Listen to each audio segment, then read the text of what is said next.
Lionel,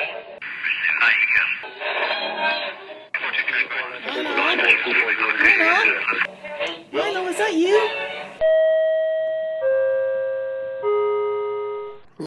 There, I think I got it.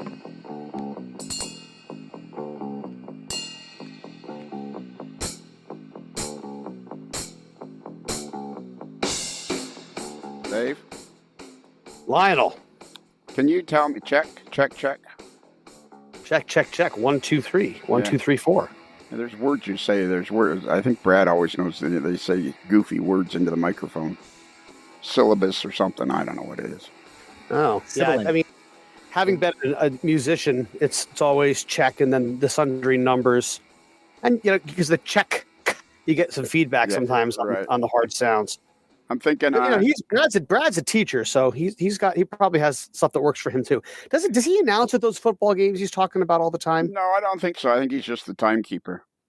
Okay. And he's I'm sure he's a home timekeeper. If it's a close game and his team is winning, it's like, I stopped that clock 1 second too late. Well, he puts a lot of pride into what he does, and of course he does. But I'm giving him the gears. That's what I'm doing. Well, this is standard fare. Giving the gears is something that's part of being on the AML podcast. Part of being part of the nation here. It's part of being part of the real male fraternity. I agree with that. If you're a male and you can't stand getting the gears, then you probably shouldn't be a male. Zoinks! That's the way I grew up. My dad. I could see. I could see. My dad gave it to me, and my uncles gave it to me, and I learned. It served me well when I started working at the railroad at the ripe old age of 18 and a half years old. Because that's a wild story. Yeah, there was a guy there named Don Lake. I got for some strange and peculiar reason, by the time I was 21 years old, I was a supervisor in the trucking division because there was Toronto was divided into like 6 or 7 segments, and then there were 2 supervisors per each segment, and for some reason or other they sent me to downtown Toronto, and then they made me a supervisor where I worked in the dispatching room. And there was a guy there, Don Lake, long-time CN employee, who just picked on me mercilessly. But that, like you said, is exactly how you grew up.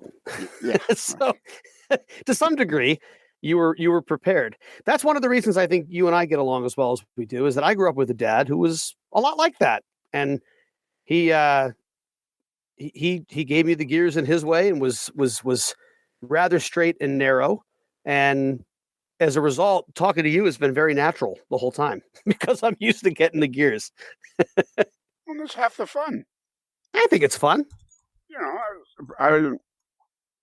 Brad and I, the professor and I, this goes back a couple, 3-4 months ago, and insulted him one day. We were having a good conversation, and we were getting to that point of friendship he said something, and I insulted him back, and he didn't insult me back, and I waited like a couple hours, and I said to him, well, it's no fun insulting you if you're not going to insult me back.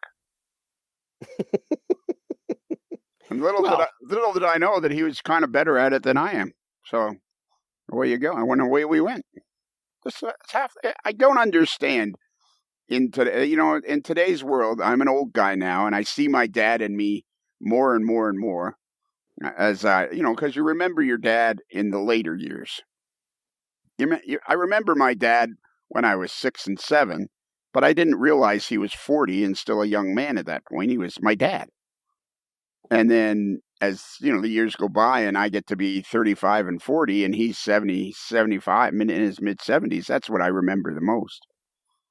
And, my dad was old world, old school, World War II guy, hard knocks. I don't know. 100%. Yep. Yeah. And I you hear guys now, they'll get a flat tire and they call it CAA. That's my favorite. That's my favorite story of my son. About 10 years ago, my wife calls me and says, "We got a flat tire. What should we do?" And I went, "Well, isn't Peter there with you?" And she said, "Yeah." And I said, "Well, then I'd change it." I could 100% see that from miles away, that would be your advice. Well, what else advice is it? There's a spare tire in the car. The equipment is there. You're a 30-year-old man. Change the friggin' tire.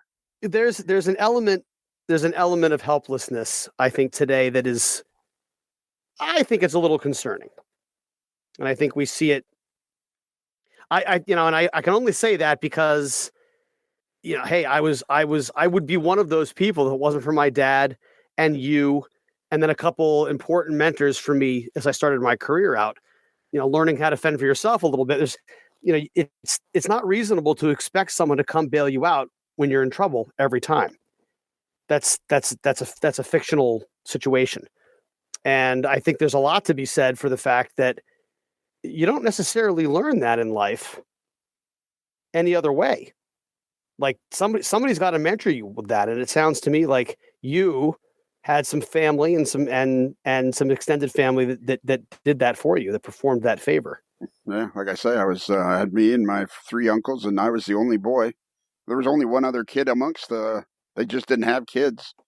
And I was the surrogate son, I got passed around from one guy up until the age of 13, 14. I was like, I was passed around from one guy to the next.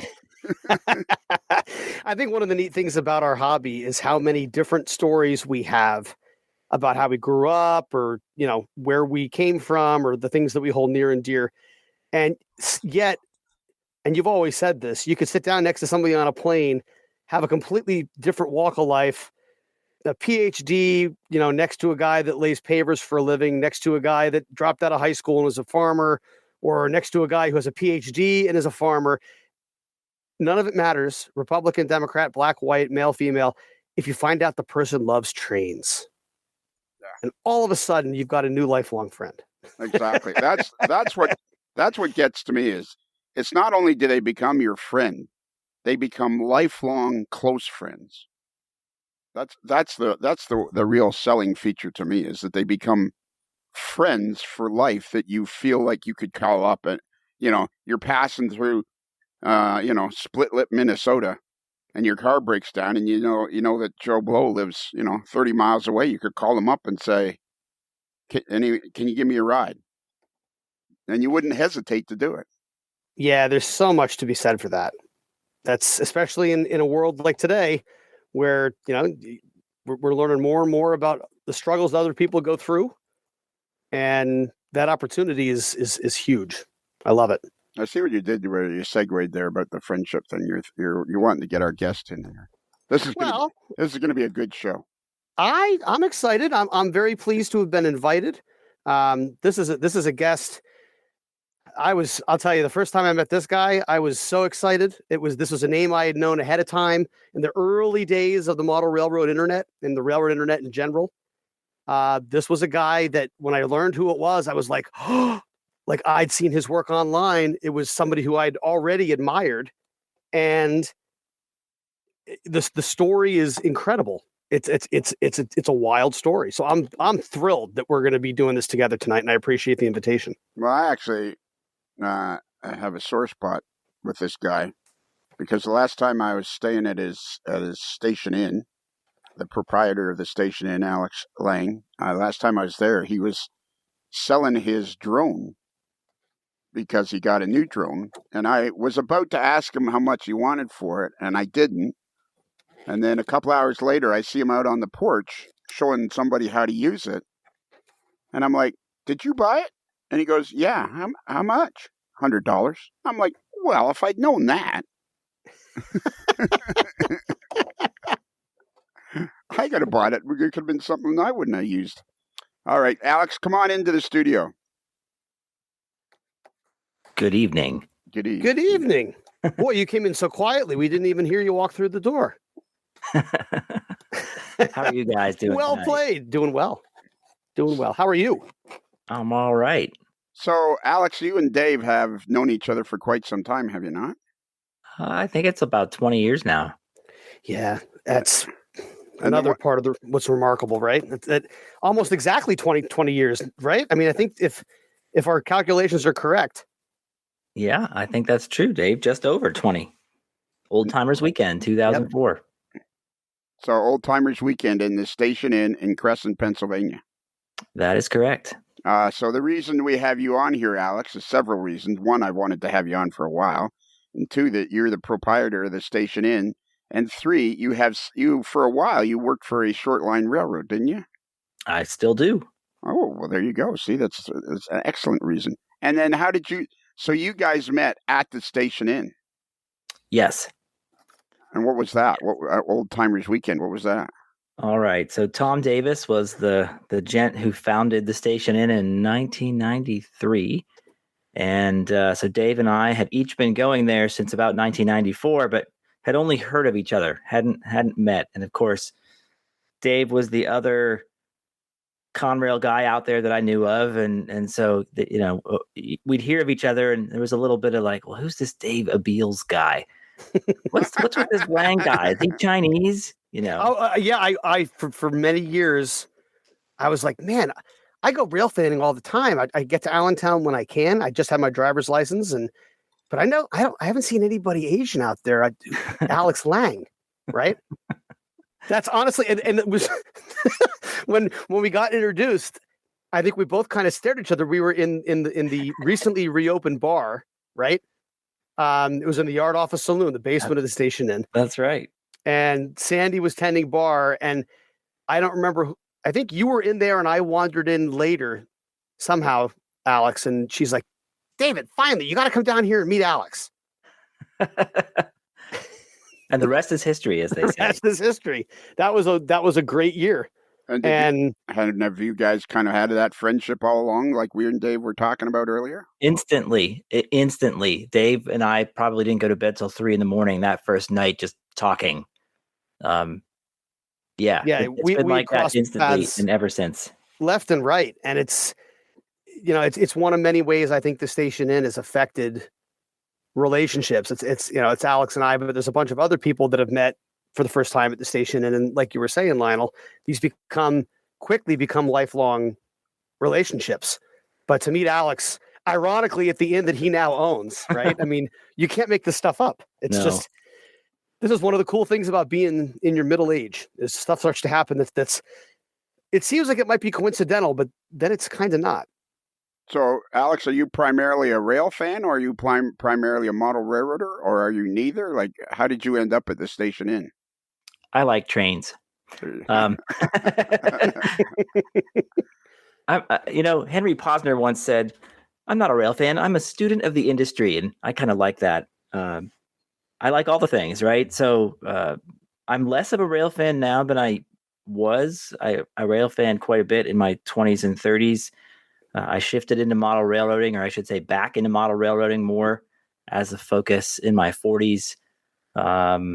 But, all of the above. And I've been working for railroads for just over 10 years, which is also crazy because it still seems like just yesterday that all started. So, yeah, I like trains. So this is going to be, eventually I'm going to ask you the $1 million question, but what do you do? What railroad do you work for, and what do you do for them? So I do IT for short line railroads. So I'm currently at Transtar in Pittsburgh, Pennsylvania, and Transtar owns a bunch of railroads, most of which had been owned by U.S. Steel, and several still serve U.S. Steel. And before I was at Transtar, I was at another holding company called Carload Express, which is also here in Pittsburgh, and they have 3 railroads. Bit of a smaller company, but I learned quite a lot working there, and it's been interesting. So yeah, my focus has been on running the computers and networks and communication systems and so on. But I also dabbled in managing the locomotive fleet when I was at Carload Express for a couple of years, and I was responsible for positive train control while I was there too, which was interesting, but also kind of a headache. So I've brought Transtar Industries up on website, but it doesn't mention anything about railroads. So that's the wrong TransStar. Okay. Yeah, there's a bunch of TransStars, which is TransStar Rail. I found it. There you go. Look at me go. And so, how many? What railroads do they own? The one that most people would have, or that folks are most likely to have heard of, is the Union Railroad here in Pittsburgh. Okay. And then the other large one is the Gary Railway out in scenic and beautiful Gary, Indiana, which is the piece of the EJ&E that U.S. Steel didn't sell to Canadian National. So the Gary Railway serves the U.S. Steel Gary Works, and the whole railroad fits within a 2 or 3 mile square, but is quite busy. The Gary Railway Company is a Class 3 switching carrier. And that's just fancy talk for a short line. Yeah, operates on 71 miles of track in and around Gary, Indiana, providing 24-hour, 7-day-a-week service to U.S. Steel's Gary Works and other customers. So primarily U.S. Steel. And interchanges with the BNS, UP, NS, CSX, CN, IAIS, CP, CSS, BOCT, IHB, BRC. Wow, look at that. And so you do the IT for this company. Yes. Okay, cool. And they have the Delray Connecting Railway, the East Ohio Valley Railway, Fairfield Southern Company, the Lake Terminal Railroad Company, the Texas and Northern Railway Company, and then the Union Railway, which is around Pittsburgh.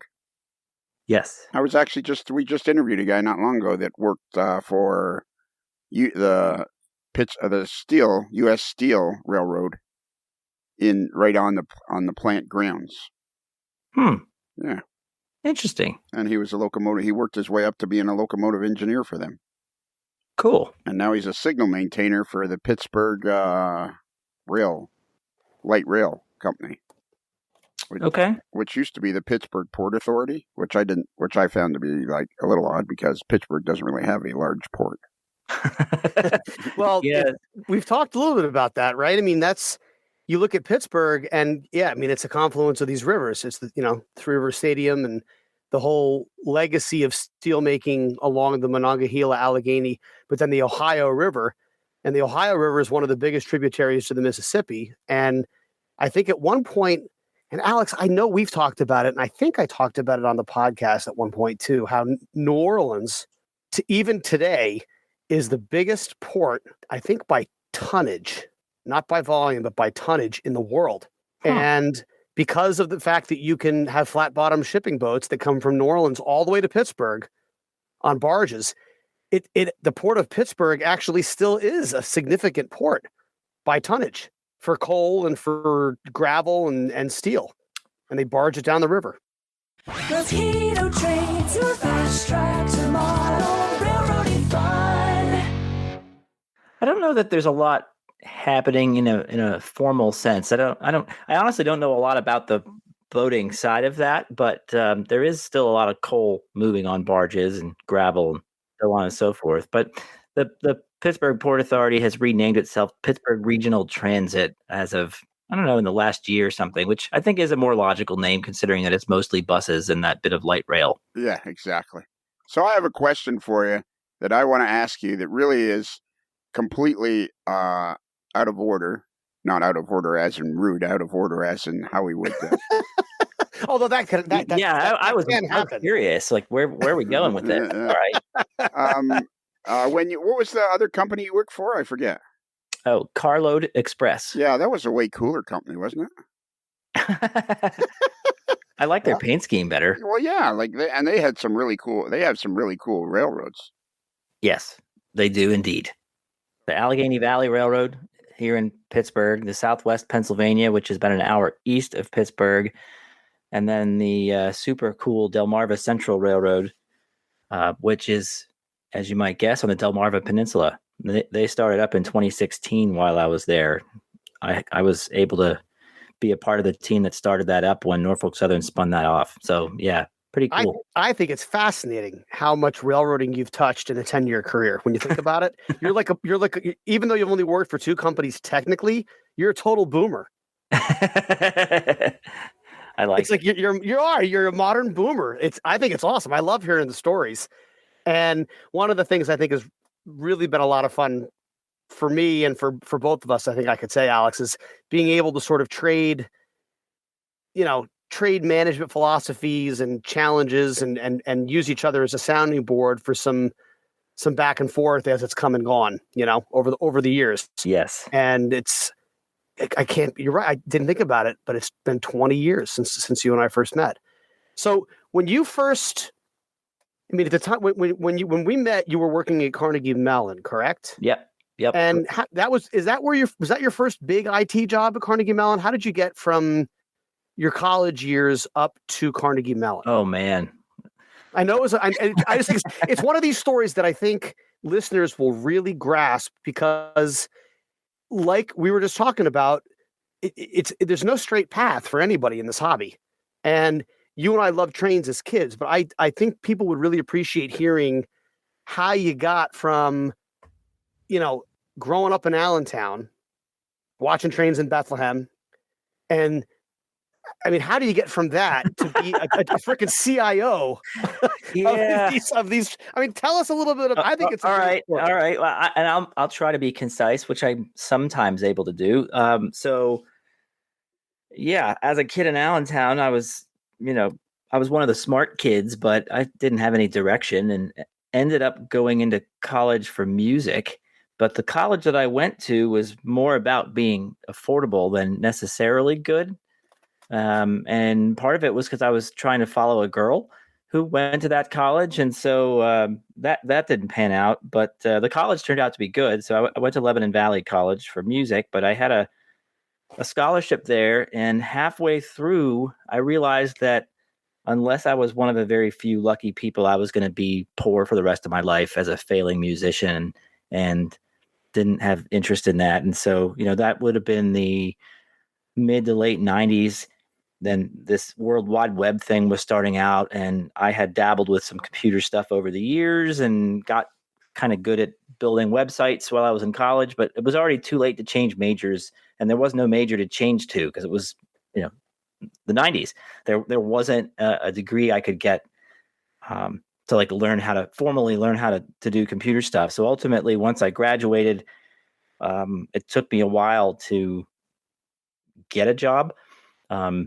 On the side, I was helping Kevin Burkholder run a website called Eastern Railroad News, which people might remember if you were online back then, which was one of the first subscription websites where you could, get kind of the latest info on railroad news, as you might guess. So anyway, I ultimately ended up getting a job at Radio Shack just because I had to, get a job, and did that for about a year. Then ended up getting a job at Lucent Technologies back in Allentown, helping build electrical components essentially.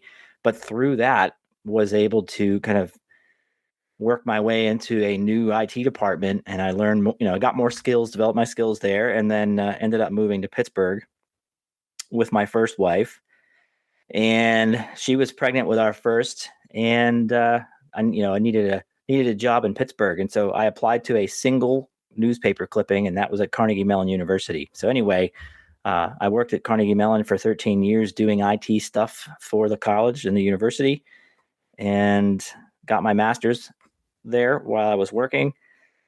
And then eventually I, had the opportunity to go over and work for the railroad. So anyway, so that's that.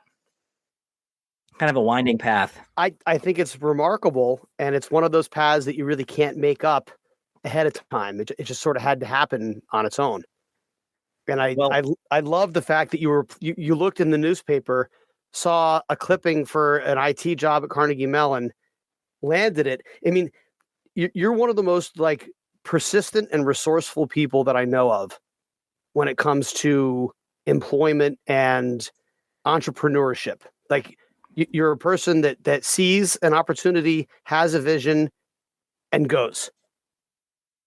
And I think it's remarkable. I just think that story is so much fun to listen to. Well, one thing I'll say, and thanks, Dave. Those are some really kind words. One thing that I'll say that I was able to do throughout all that is just build skills, right? And so take advantage of whatever you can and the people and the friends you have around you, and just make the best of it, really. And had I known then what I know now, it all helped it all helped me. Like the things I learned helped me get to where I am. But back then I couldn't have said, oh, I'm learning this because eventually it'll help me do X, Y, Z. It was more of, well, here's a problem that somebody's trying to solve. Let's figure out how to solve it. Well, yeah, and you would have been in the early days, like you can't get an IT job now by just learning on the fly and learning by the seat of your pants. You'd have to have some kind of fancy degree to get a good Right. IT job. Whereas in the 90s, it was the beginning of that particular industry, or where people were starting to realize they needed IT people specifically. Just like I think we're in the throes right now where a lot of companies are realizing they need to hire somebody to look after their social media. And you would never have imagined 10 years ago there would be jobs where people would be hired strictly to run social media and for companies. And True. I think you were probably at the cusp of, companies are starting to realize they need IT people.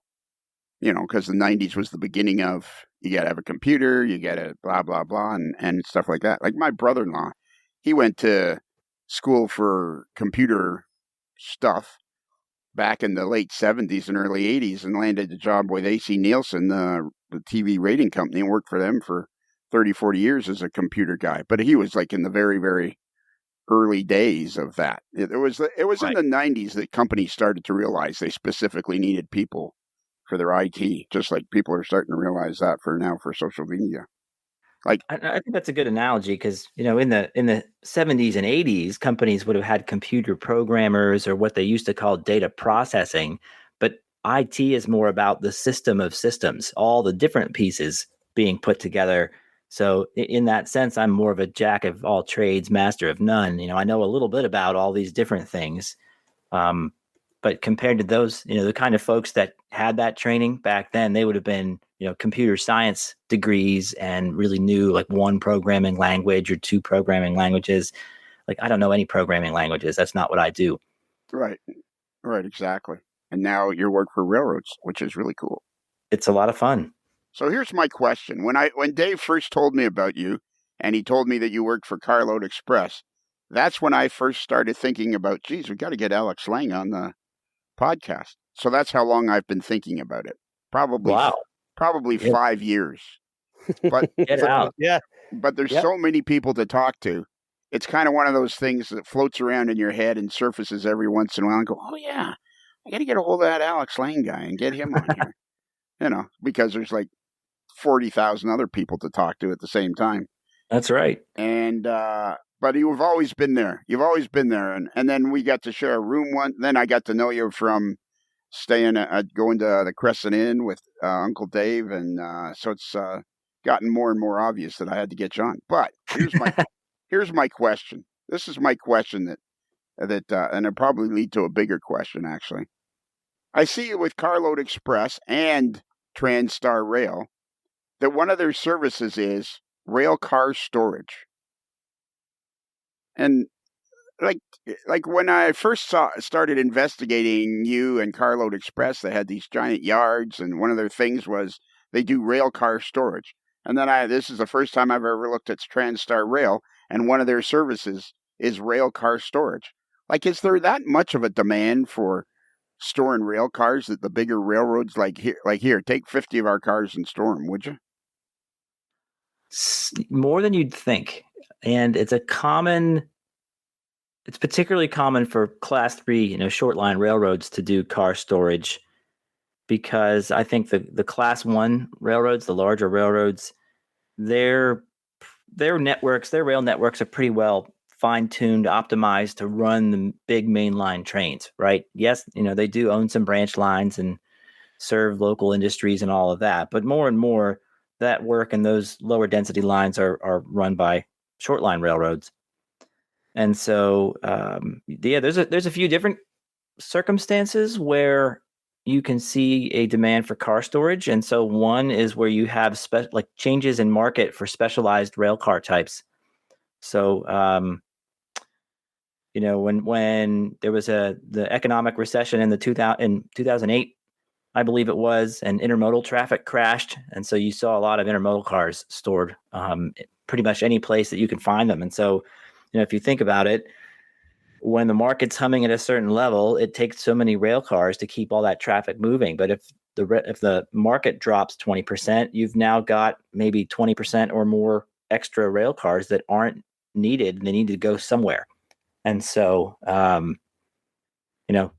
Class 3 railroads would use their unused track. Maybe it's maybe they have a branch line. It's the last customer is, there's 3 miles of the branch line after the last customer. So there's no real reason to go that far down the tracks. And so that 3 miles is a good place to store unused rail cars. Another example is there's a large cracker plant, which, takes natural gas components and makes plastic resin out of it. And they're giant facilities that make huge amounts of plastic resin. And as that plant was being constructed, they had thousands and thousands of covered hopper cars that were needed to serve that plant. But the hopper cars were ready before the plant was. And so short lines all over Pennsylvania had cracker plant cars stored different places on their lines. Yeah, like the oil. I remember when oil boomed, we couldn't get enough tank cars in like 2012, 13, 14, 15, 16. And then there was when the price went down, all of a sudden they had all these surplus tank trains. And so a bunch of different places filled up the same way Alex was talking about, where those last 3 miles of track became 2 end-to-end 1.5-mile tank trains that just were stored almost, cars that only had a couple hundred miles or a couple thousand miles on them were just stored pending an upturn in the traffic. Or, I think that concept is what we're talking about. Class 1s have gotten rid of a lot of their extra yard capacity, where some of the smaller short line railroads have a little bit more flexibility with some of that stuff, and as far as real estate goes, and long stretches of track with very few customers. I don't really understand yards of all sizes. It's too bad there isn't a book or something, especially for model railroaders, about design and operation of train yards. Well, as a matter of fact, I think I know a guy who might have a book about that. I am still pinching myself, and I'm thrilled. It's an exciting thing to be able to bring it to print, and it seems to be well received so far. I'm really, really excited about it. And people are excited that they're getting them in the mail and everything. It's awesome. Yep, it's a lot of fun. Where can we find this book? Because I still need to order one. You can order it now from Fire Crown Media directly. It's a Model Railroader's Guide to Yards, Design and Operation of Yards. You can also go to Amazon and order it. And my understanding is Amazon is still stocking up, and so it's going to be another week or two before they start shipping Amazon books. But I think that it'll start to grow very soon. It'll be at some hobby shops, and it's moving right along the chain. And I'm excited. I think it's a resource that has a lot of opportunity. It ties in a little bit about what we're talking out. Some of the pictures in it I took right next to Alex, and Alex had pictures in the Signal book too, the first book. But the whole idea with the yard book is to tie as much of the prototype operation in as possible. And I think it's the first model railroad yard book that talks about prototype operations to the depth that it does. And it's certainly the first model railroad yard book I've seen that has industry professionals that wrote a bunch of the sidebars. People that had actually been a yard master, people that designed yards, people that operated yards, people that designed and managed traffic passenger schedules in and out of one of the major terminals on the East Coast. There's a lot of really good nitty-gritty prototype information that is edited and presented in a way that it's directly applicable to what we do on our modeled railroads. So I think it's the first time that gap has been bridged to this point, and I'm really excited to see if that's the case with readers. In Designing and Operating Yards, Dave Abeles explains why prototype railroad yards exist and how they function. And he shows how to design and build railroad yards for a layout to represent prototype yards in both appearance and operation. Built on a foundation of learning why yards and yard operation matters so much, and the foundation will serve you well into the future. $31. Now, if you go to trains.com, I think if you Google trains.com, that'll take you directly to the page that will get you to the books and DVDs, and that's where you can find the book. That's one place you can find the book. Yep. And if you Google it, Amazon comes up first, but it's going to take a little bit longer to get it through Amazon than it would directly from Firecrown.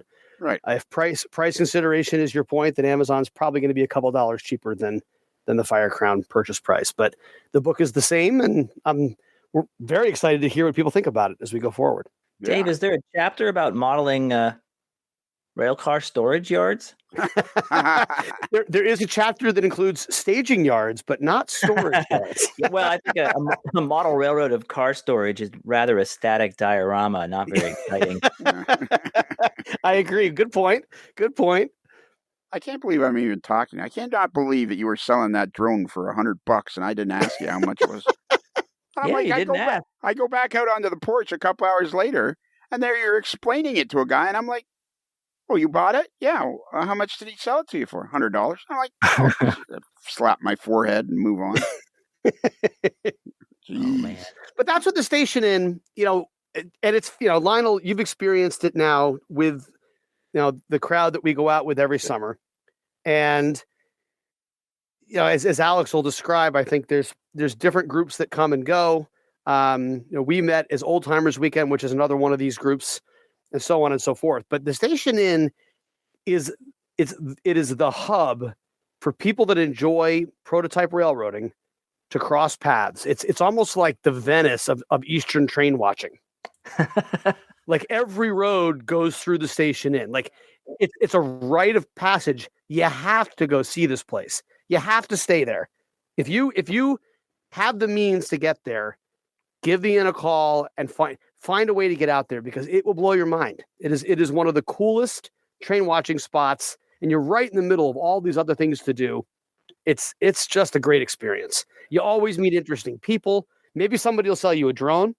Yeah. You never know. It's just east of Horseshoe Curve. It's Cresson. West of Horseshoe Curve. Just west of Horseshoe Curve. It's on the west of the Glitzen tunnels, and it's in a place called Cresson, Cresson, Pennsylvania. And there's you don't even need to leave the front porch to train watch. Like if for some reason or other you're older and you're not particularly mobile or something, you could literally just sit on the front porch, and it would probably be one of the best train watching spots you've ever been at in your life. Or if you're younger and you just had too many malted beverages the night before. Yes. Or if you sit out there with Rich Winisky, the Wiz, and he'll just tell you everything that's happening, and you don't have to. You can just you're getting for free. You're getting a guided tour of rail fanning. It's great. Yes. Well, it's as far as rail fanning goes, like Alex, he and I shared the same story where we had a lot of passion for the prototype in a different way, taking pictures and exploring and learning back in the 80s and 90s. Today, the prototypes are a little bit different, but regardless of your level of passion, if you've been train watching, you know that there's spots you can go to see trains. But there's also lots of spots where you go where you see some of the trains. You see most of the trains. If they're not doing X, then I'm going to see the trains. But if you go to Cresson, not only are you going to see the trains, you're going to see every movement over the busiest mountain railroad in North America from the front porch. Unlike some of our competitors, all three main tracks pass by the front porch of the Station Inn. And I think we're the only railfan bed and breakfast that has a short line interchange right there. So RJ Corman's line from Clearfield, Pennsylvania comes in, and they interchange with Norfolk Southern right in front of the inn, often on Saturday mornings. And just so you don't feel too bad, Alex, I've been thinking I should interview somebody from RJ Corman for years, probably longer than I've been thinking about interviewing you. So, well, I know one guy you might try to talk to, but I'm not going to name drop him now, just so that he doesn't feel too much pressure. No. But Dave knows him too. But the point is, it's not like I've been ignoring you for 5 years. It's like I've been thinking you've been high on the list. The problem is the list is just so big. Well, I haven't felt ignored, if that makes you feel any better. There you go. Yeah, because you've been on the podcast a couple of times when I interviewed you right on the front porch of the Station Inn. Indeed. Okay, so let's just touch on. Oh, one other thing. So you went to university for music. Yes. Can you help me explain something to Uncle Dave? Depends. You know what? Dave doesn't listen all the time. I want your honest opinion about this, because I'm very adamant the way I describe this to Dave. I'm very adamant.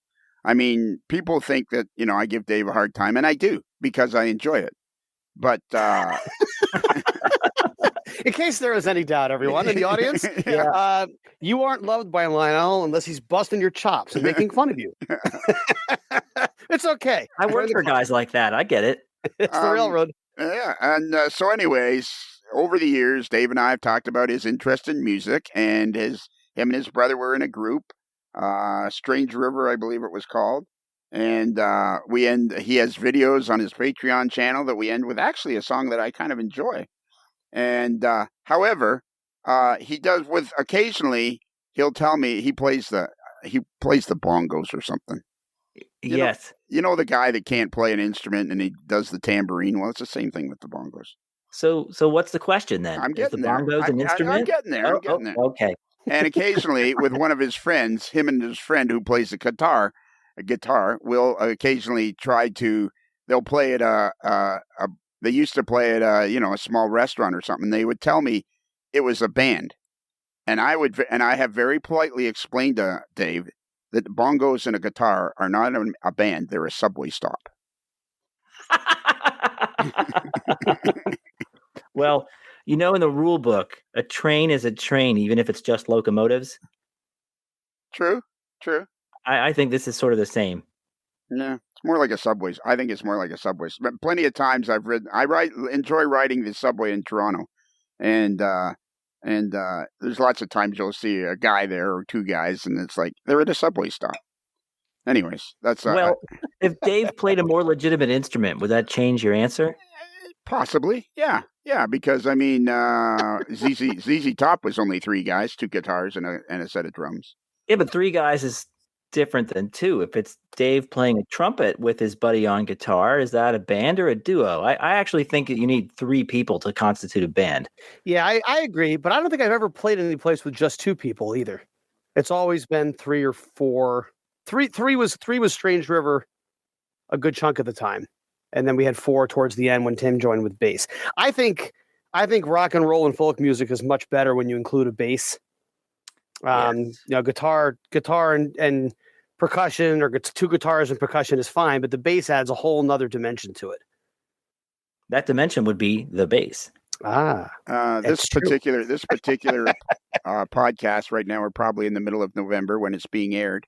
And for some strange and peculiar reason, recently, Dave found in the bottom of his T-shirt drawer a Def Leppard shirt. And lately, in every other photo, he's wearing this Def Leppard shirt. And I'm like, seriously, buddy? Def Leppard? Like, lose the Def Leppard shirt. Like, once in a while. But, and he goes, it's Jangle Rock. I'm like, now you look like every millennial dad with three kids, between the ages of 14 and 7. Except that I know what Def Leppard is, and I'm actually a fan, which is not the case with millennial dads in almost every case. It's funny. Alex and I have talked about like how fortunate we are to be just as old as we are. Our birthdays are just a couple days apart, and we just caught the tail end of a lot of great opportunities for memories in the 80s before things changed in a dramatic fashion into the 90s with music and just popular culture. And I'm really happy that I've got the memories that I do from middle school and the first couple of years of high school, where, school dances were still a special thing. Nobody was on media devices. Like, everybody was talking and dancing and having actual experiences, taking real risks. It was a really good time to grow up. It was a lot of fun.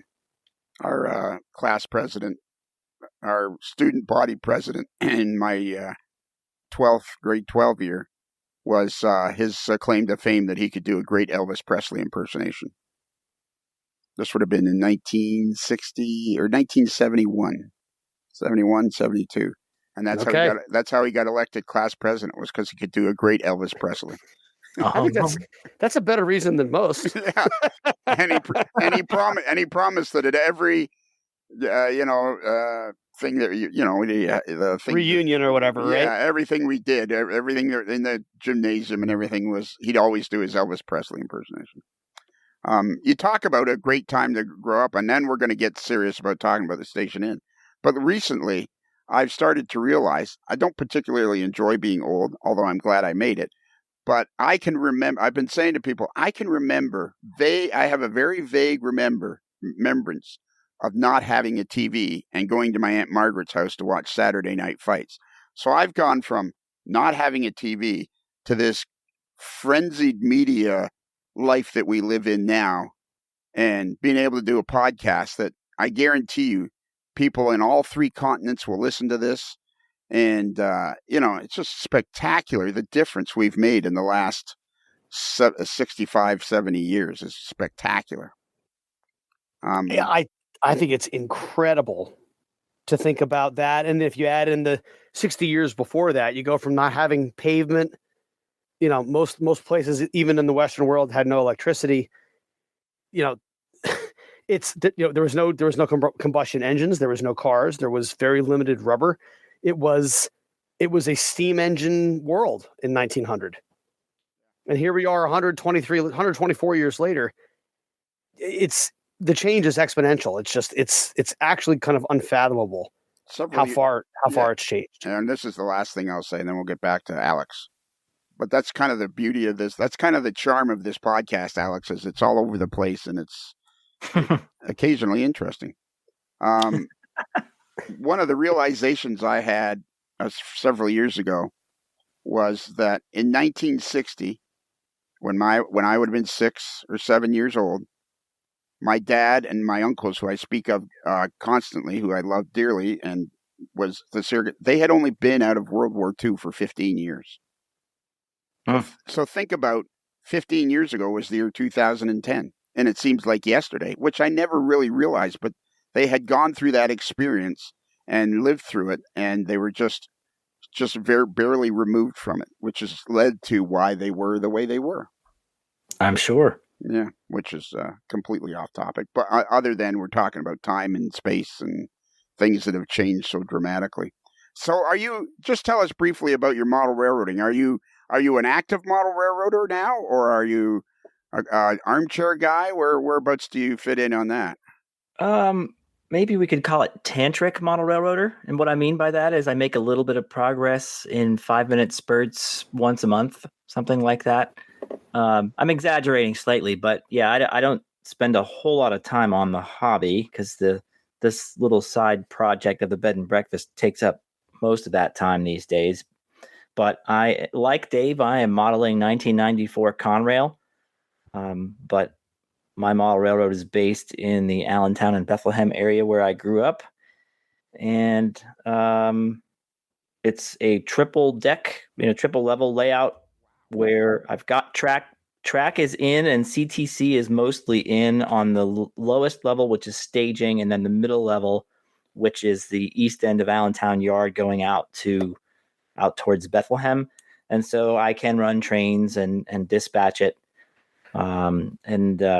I actually made a good bit of progress over the last couple of months starting ballast on the second level, getting a backdrop installed, doing some painting, things like that. So it has been a lot of fun. It's a really rewarding hobby. I like everything from the electronics to the weathering to the scenery, which I'm relearning how to do. But, as a person that probably should have been diagnosed with ADD years ago, one of the great things about it is that if you're bored on one thing, you just start a different thing. But the downside is that I have a lot of unfinished projects, but it's a hobby. So it doesn't matter if they're finished or not, as long as I'm having fun. If it's N, if it's H-O, the fast track is Rapido.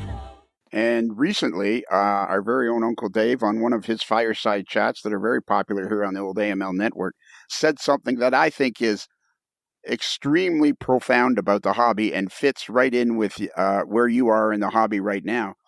It's like an old friend. It doesn't care if you haven't been there for 5 years.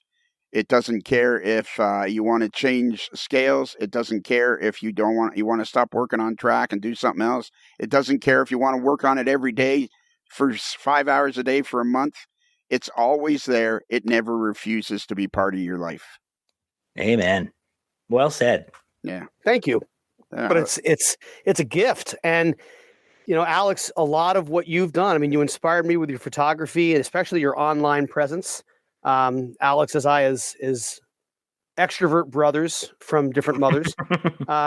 Love to share what we're doing with other people. That's one of the reasons we both enjoy music the way we do. It's one of the reasons we both enjoyed rail fanning and the photography and the slideshow, the sharing our work with other people. And then of course the modeling is the same way. Alex has done some writing with Railroad Model Craftsman and some photography. And I think there's a lot to be said for the fact that we share that common interest of sharing our work and the energy that goes along with that. And this hobby has opened so many doors.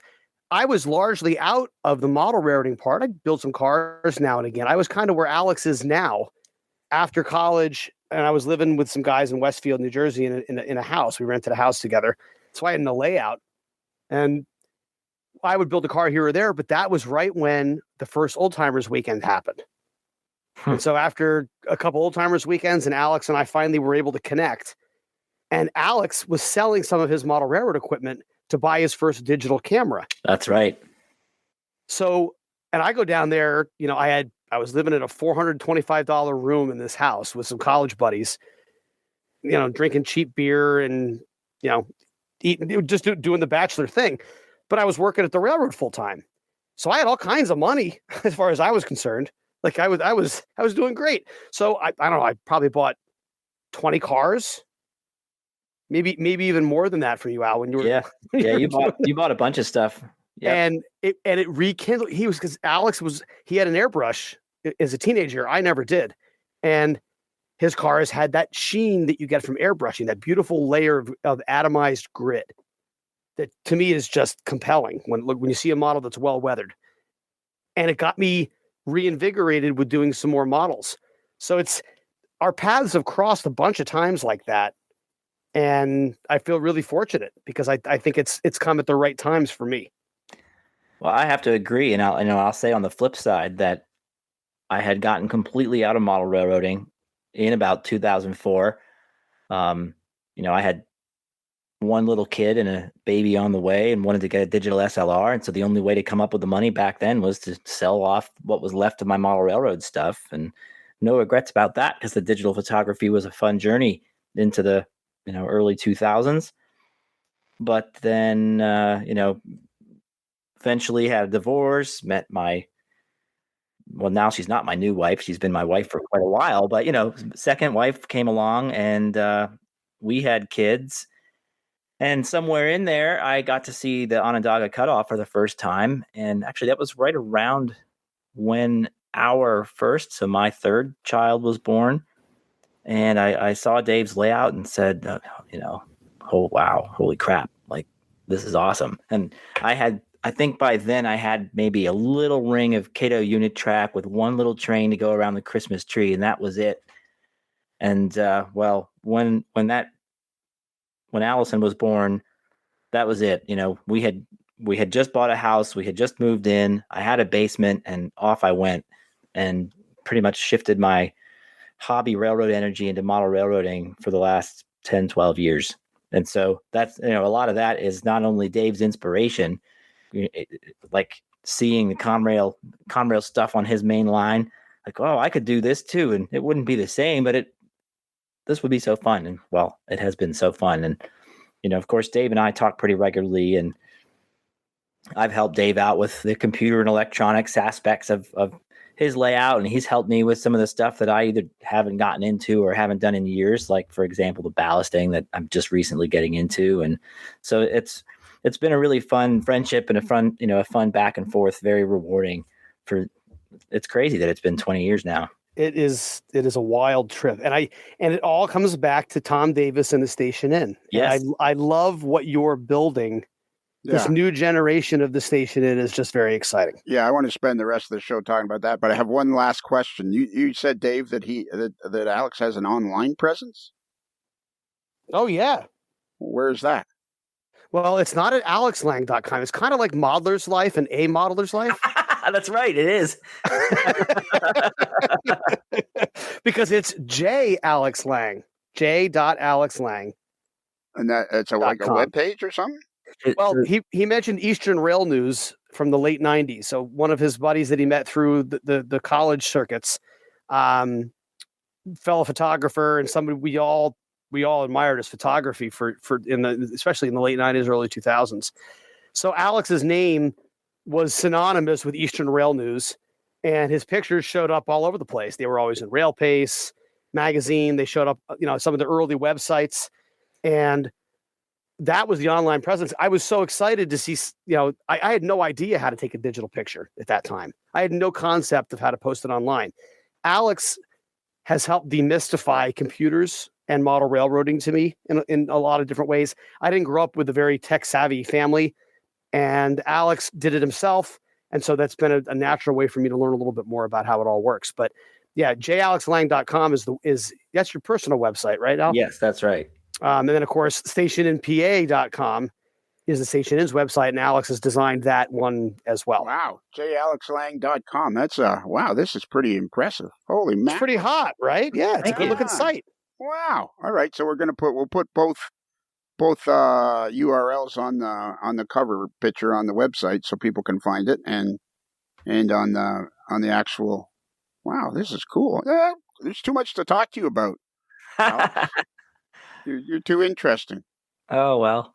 All right, I want to spend some quality time talking about the Station Inn because it's kind of been a fun thing for me to do, to promote it on a semi-regular basis right here on the old podcast, because I feel like I know you. Well, we've even slept in the same room together. It's true. And I don't know. I want to help you get this, make this thing as popular as I possibly can, because I feel, thanks to Dave, it has a special place in my heart, because everybody needs to know Alex is a very approachable guy, and I remember the first time I interviewed you, you had just purchased it, and you were I was trying to ask you real softball questions because I could tell you were like, I don't know if this is a good idea or not. I remember that barely. It's kind of a haze. Yeah, and then the following year, your feet were much more secure, and it was we were able to talk a little bit more in depth. But now, so let's just we'll quickly remind everybody what is the history, Dave or Alex. What is the history of the Station Inn until you purchased it? Sure. So the building itself was built in 1866 as a hotel for weary railroad travelers, as I think Tom wrote. It had been a hotel up at least into the Depression era. I'm not sure how it was used after that, other than to say that it was apartments by the 90s when Tom Davis bought it, which I'll get to. And also in the basement, there is a saloon, a speakeasy of sorts that was built in 1903. And so that ran as Jane's Pizza for quite a while. And so Tom Davis bought the place in 1993 with the intent to start a railfan bed and breakfast, which, of course, as we all know, he did. But Tom had retired from his job in New Jersey, where he had been a school district superintendent, guidance counselor, and so on. And Tom's wife had passed away, and here he is, retired and probably kind of lonely and thinking about what is he going to do next. And so he set out on a quest to find the perfect location for a railfan bed and breakfast. And Tom often spoke of how crazy everybody thought he was. And I recently spent some time with Tom's brother, Joe, and Joe still tells those stories about how crazy Tom was. But ultimately, Tom found the Station Inn, and he started it very modestly. I remember the first time I was there was in October of 94. And I think Tom had maybe 2 or 3 rentable bedrooms at the time. And some of the other rooms still had tenants. They were apartments. So the Western Maryland, what's today the Western Maryland and the Erie rooms, I remember like hearing people cooking in those rooms while I was trying to rest in the PRR room in the front of the building. So at any rate, as over the years, Tom very intelligently moved incrementally. And so as the tenants moved out and they provided with valuable income to sustain the business as he got things going. And so as tenants moved out, Tom would sort of absorb those rooms and turn them into rooms for the bed and breakfast. I think the last room to have that happen was in around 2008 with the Lehigh Valley room, which had been Alice's apartment. And so the Lehigh Valley holds 6 people in it. It's the largest of the rooms at the inn. And the other part of the history path of the station is that Tom renovated the bar in the late 90s and reopened it. I'm not sure when exactly he opened it, 99-ish maybe, but that bar was only open for about 5 years before Tom decided that it was too much work for his retirement fund. And so Tom closed it in around 2004, I want to say.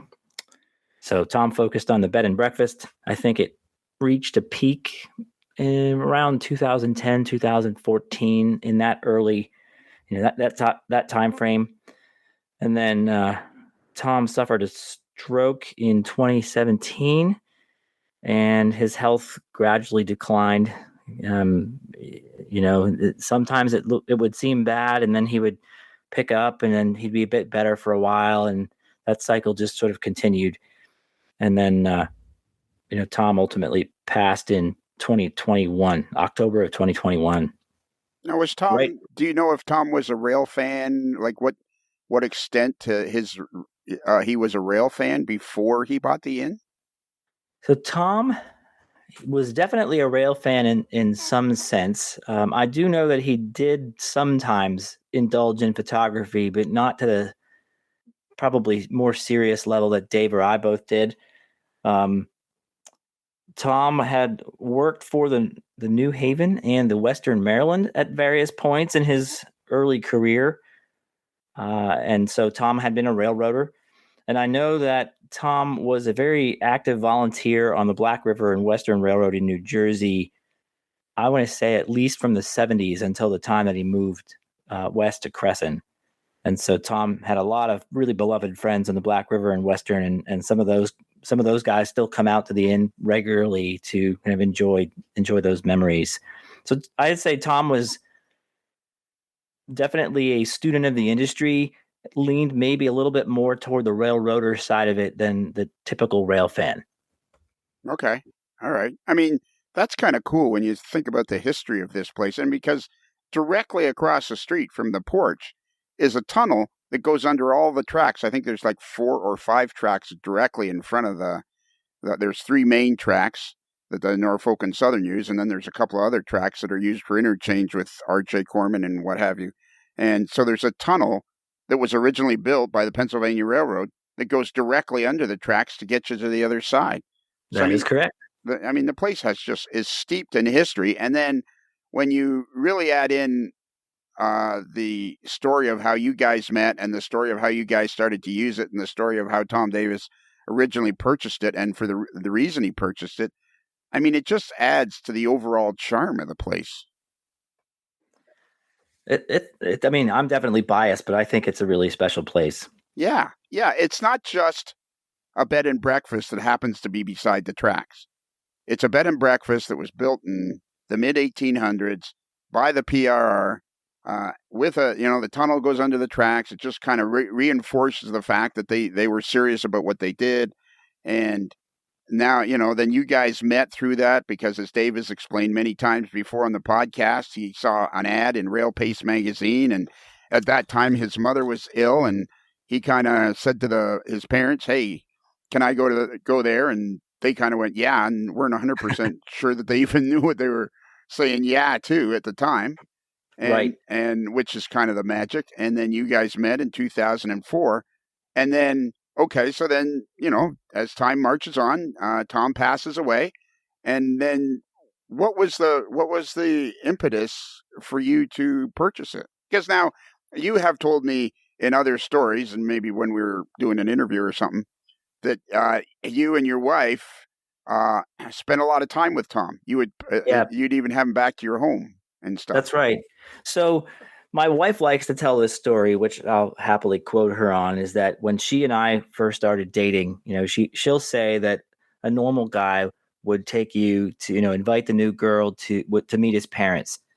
By then my mom had passed, but instead I took my wife to meet Tom Davis. And so, Tom being Tom, just very intelligent, gentlemanly, great entertainer, great conversationalist. And so my wife immediately loved the place. And so we would regularly go up for weekends just to relax, see some trains, do this and that. But Tom being Tom, and I think Tom liked having the company of my wife around. And so the three of us would go out to dinner and we got to be friends. Tom had, as an educator, Tom had kind of a serious academic background, and my wife has a pretty serious academic background. And so the two of them would nerd out on education topics and statistics and all kinds of things. And so you're right. Over the years, if Tom didn't have anything to do for Thanksgiving or Christmas, we'd have him come up to our house. And thanks to Tom, I started drinking whiskey and learning how to make cocktails. And so if all of us together, I'd make a bunch of cocktails and we'd sit around and have a good old time. So, yeah, we got to be pretty good friends. In fact, I think the only wedding reception ever held at the Station Inn was ours. And Tom, after that very fun day, Tom said, "Never again am I doing that." But it was a great day. And so, as Tom's health declined, my wife would repeatedly say to me, how do we preserve this place? How do we keep it? And I would say, we've got 4 kids and 2 full-time jobs. I don't know. That's going to be somebody else's problem.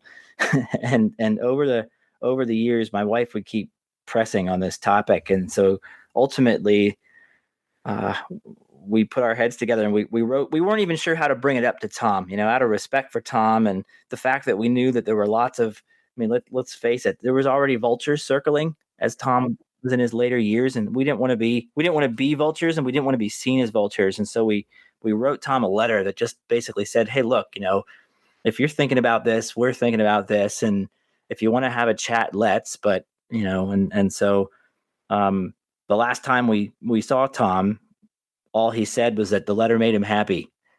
And then Tom passed away maybe a month after that.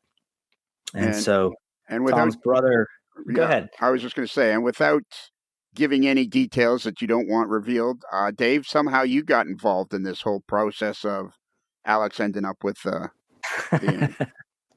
Well, I had traveled with Tom's brother Joe and with Tom to watch trains several times. And so I got to know the Davis family through those two guys, well enough. And the Davises, it's we Alex and I know Tom, but Tom was a reserved, introverted character. He didn't necessarily share a whole lot of the foundational stuff that was him. He just sort of trusted himself to be who he was, and that was that.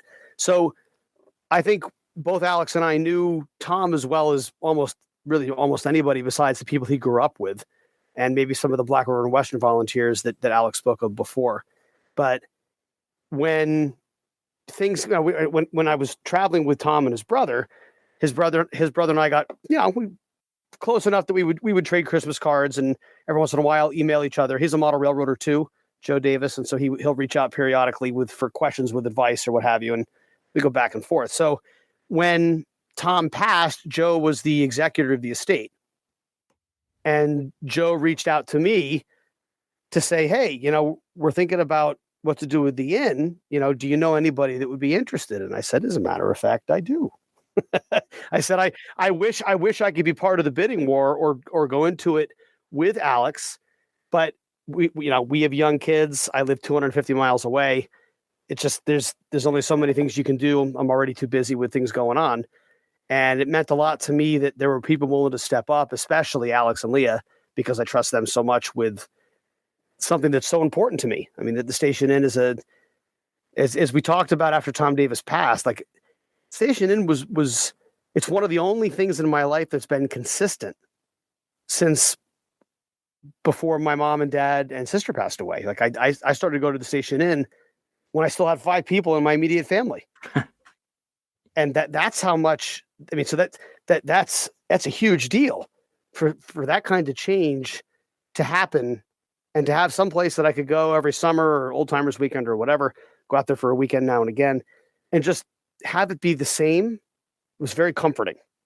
And as Joe went through the process, he reached out to me to look at the proposals when they came in, and I said, Joe, you don't want my advice on this because you know that there's one person I really like better than the other ones, and it's really what it comes down to is not that I like them, Alex and Leah better because I don't know the other ones, but I know Alex and Leah well enough to know that they were going to do a good job with this and give it a real honest shot. And again, Alex and I share vision on so many different things. So, and Joe said, Dave, none of that matters. I'm just curious to see what you think. And that was sort of the long and short of it. Joe went on to make the decision, and it's the same decision I would have made if it was mine to make. Right. Okay. And so where roughly, don't need your exact address, but how far away do you live from the station inn, Alex? About an hour and a half. Okay. So it's doable. It seemed doable. Right. Yeah. So, okay. So you and your wife, Leah, decide you're going to be the ones that purchase the station inn. And that must have been, I could tell when you first purchased it, you were pretty sure it was a good idea. You weren't 100% sure. Yeah, I'm still not 100% sure, but we're still enjoying it. So I'll sort of pick up where Dave left off.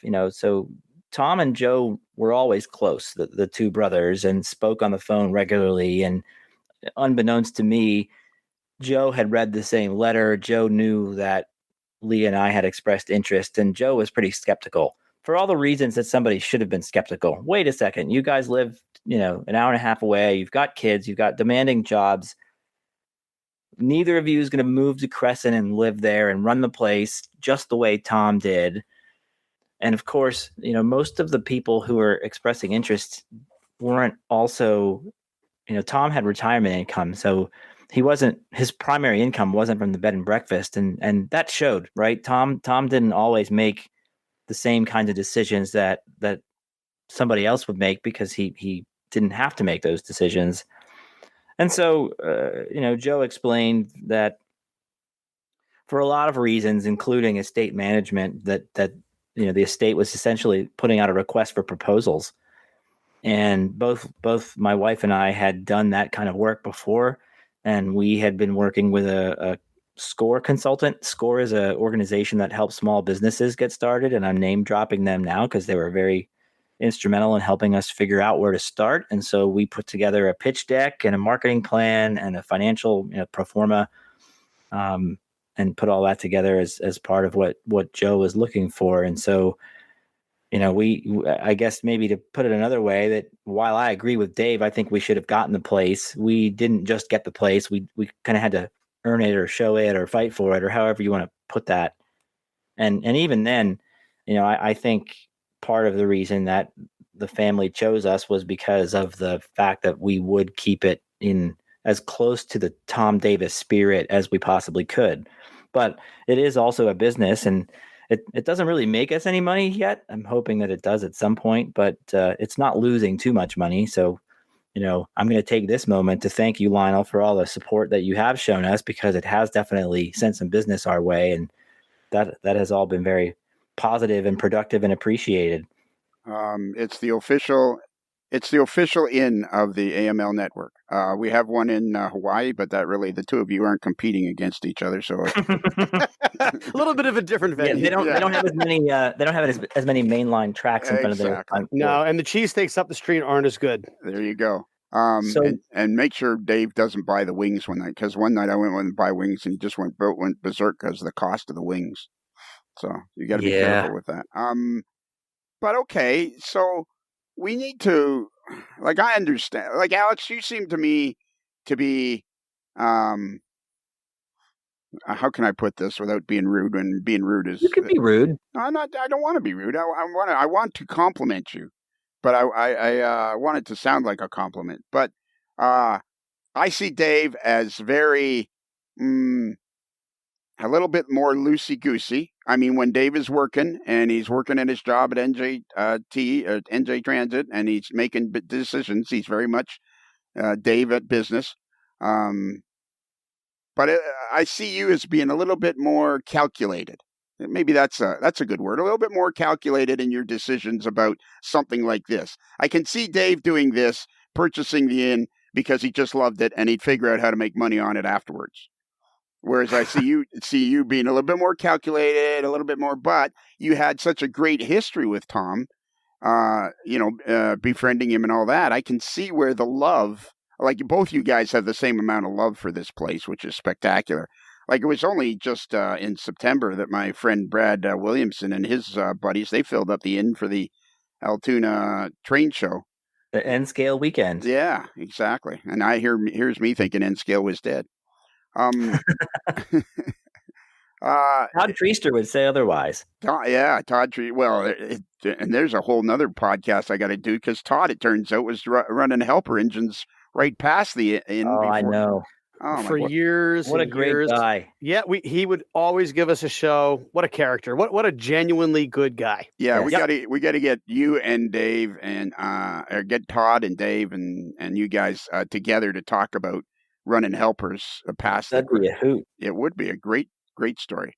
Now the only problem is Todd is, sometimes it's hard to get him to talk.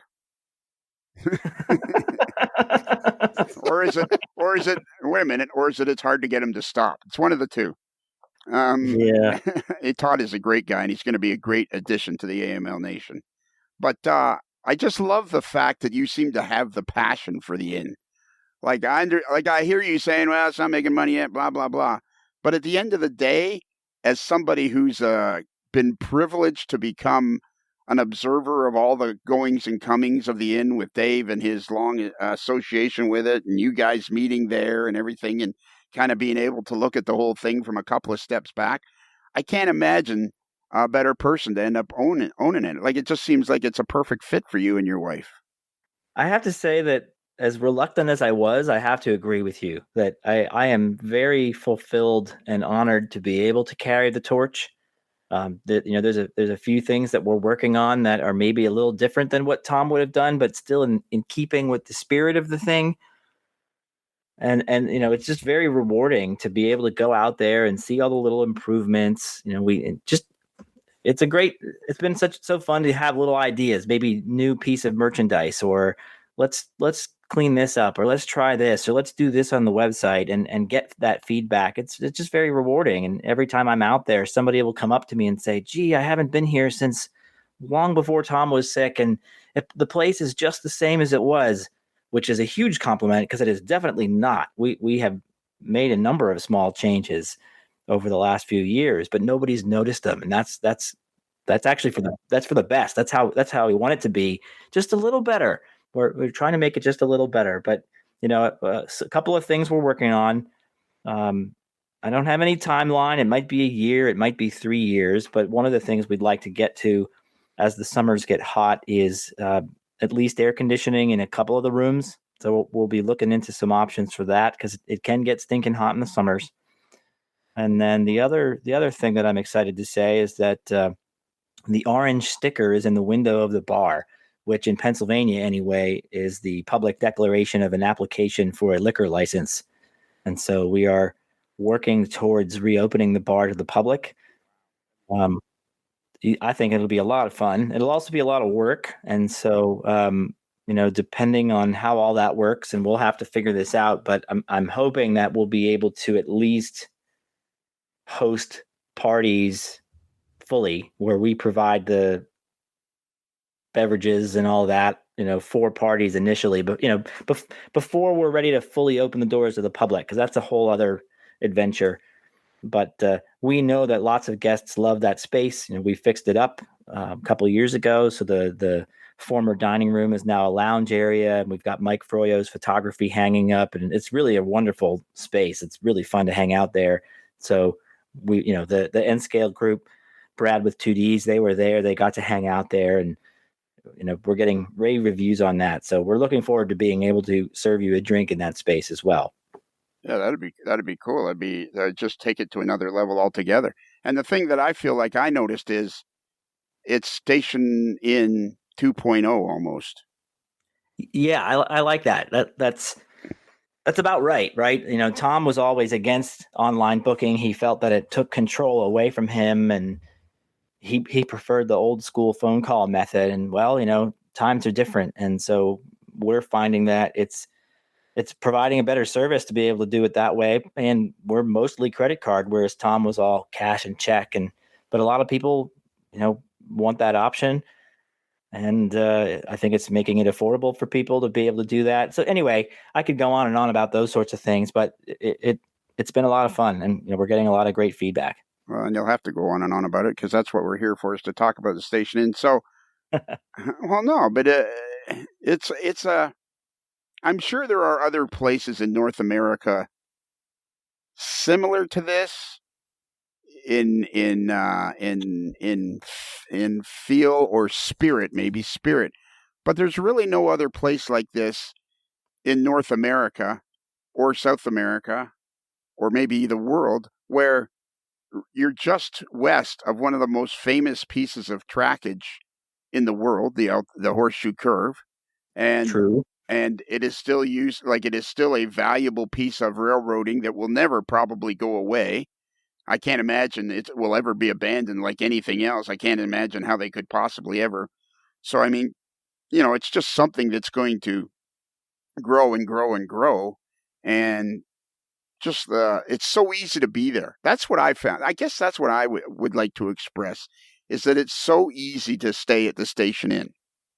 Yeah, it's not like a hotel or an inn, a fancy B&B where you walk in and you're afraid of bumping the china closet, or there's people that kind of look at you and look down their nose at you and kind of look at sideways when you have a scanner on, or when you're walking around with an open beer on the premises, of course.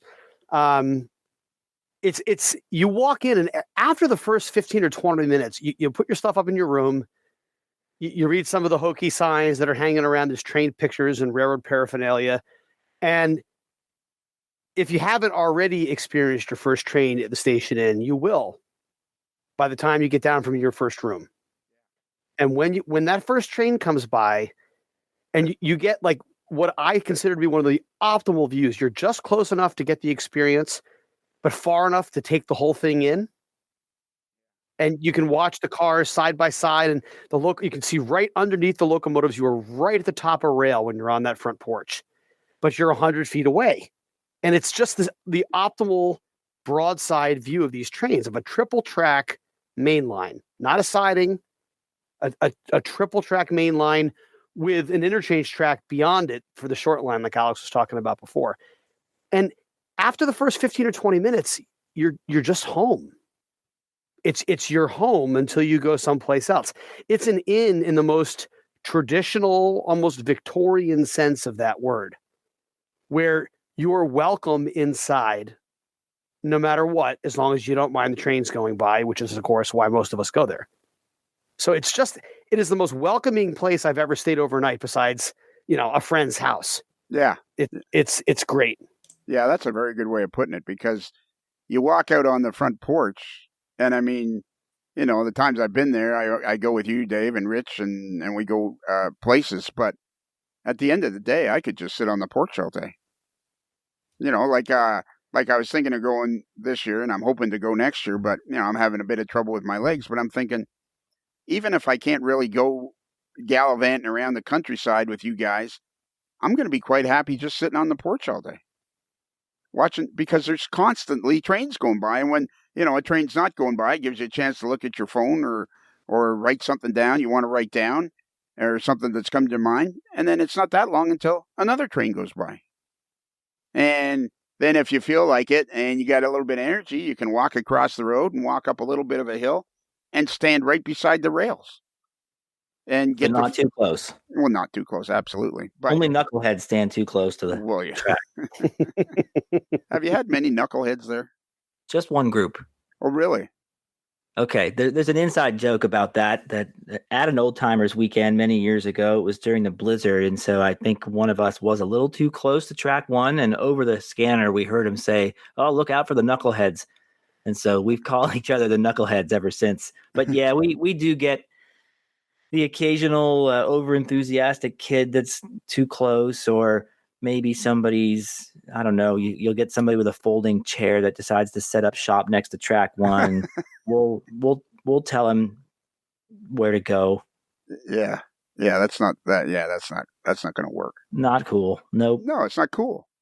It's not cool. It's just not cool to do that because it takes away, it gets everybody worked up into a lather, and you don't want to end up one day with a big fence along there because, Norfolk Southern's worried about people standing too close. It's just not cool. It's never cool to do that kind of stuff. In fact, I'll say this, that just this week, Norfolk Southern included us in a list of top 5 safe places to watch trains on Norfolk Southern, which is just astoundingly cool to me that is I didn't know that. And I had nothing to do with it. Like, it just happened. Congratulations. That's awesome. Yeah, thank you. And where would you we want to keep it that way. Yeah, where would you see that? That was on Instagram and Facebook. Wow. And does Station Inn have a Facebook page? Yes, we do. And on Instagram. Okay. I'm going to look for it right now. I'm assuming it's just Station Inn on Facebook. It's probably Station Inn PA. Okay. Let me check here. I should know that. Yeah, it's Station Inn PA. We did that consistently with all the socials to be the website, because stationinn.com is actually a place in Nashville that has live music, and every once in a while we'll still get somebody that reaches out to us thinking that we're them. Right. Okay.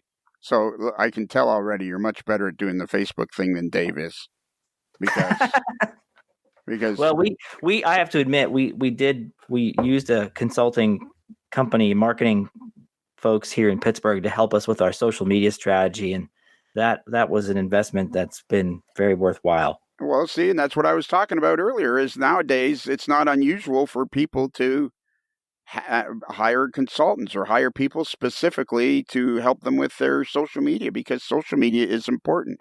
And I've been trying to explain to Dave in great detail, but sometimes you have to repeat things to Dave several times. But I've been trying to explain to him that on his Onondaga Facebook page, he needs to post at least 2 or 3 times a week, because people want to see on a semi-regular basis what Dave's up to. And it doesn't matter what it is. They just want to know that he's alive, and they see what he's doing, because he's written 2 books for Kalmbach. He's had numerous articles published in both Railroad Model Craftsman and Kalmbach, High Auto Van Drack, and Model Railroader. And, so people are interested to see what it is that he's doing. And I see that you've got one here, your the little video of you doing something here on September 30th, and here's another one from 2 days ago, and another one from 4 days ago. See, and it's a video of a train going by. So that's all you have to do.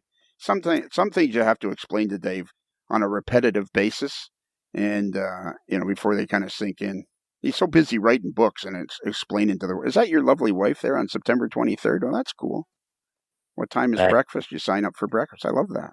Yeah, you gotta get her on there more often. Holy mackerel! I'll tell you, it's a fair amount of work getting all that up there. We actually try to post at least once a day. Yeah.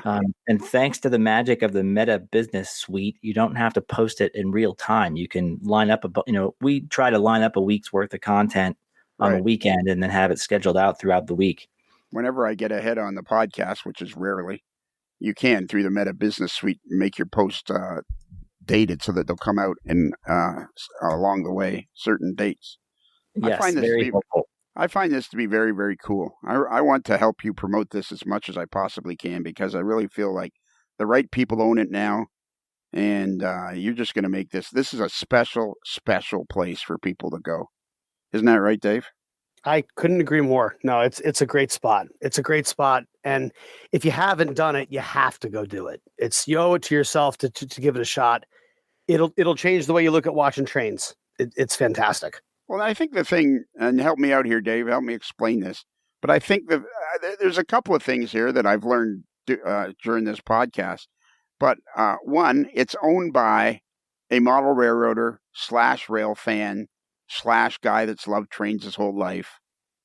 So that's key. It's very, very friendly. It's very easy to go. It's not like you say, you go, you stay in your room, you sit on the porch.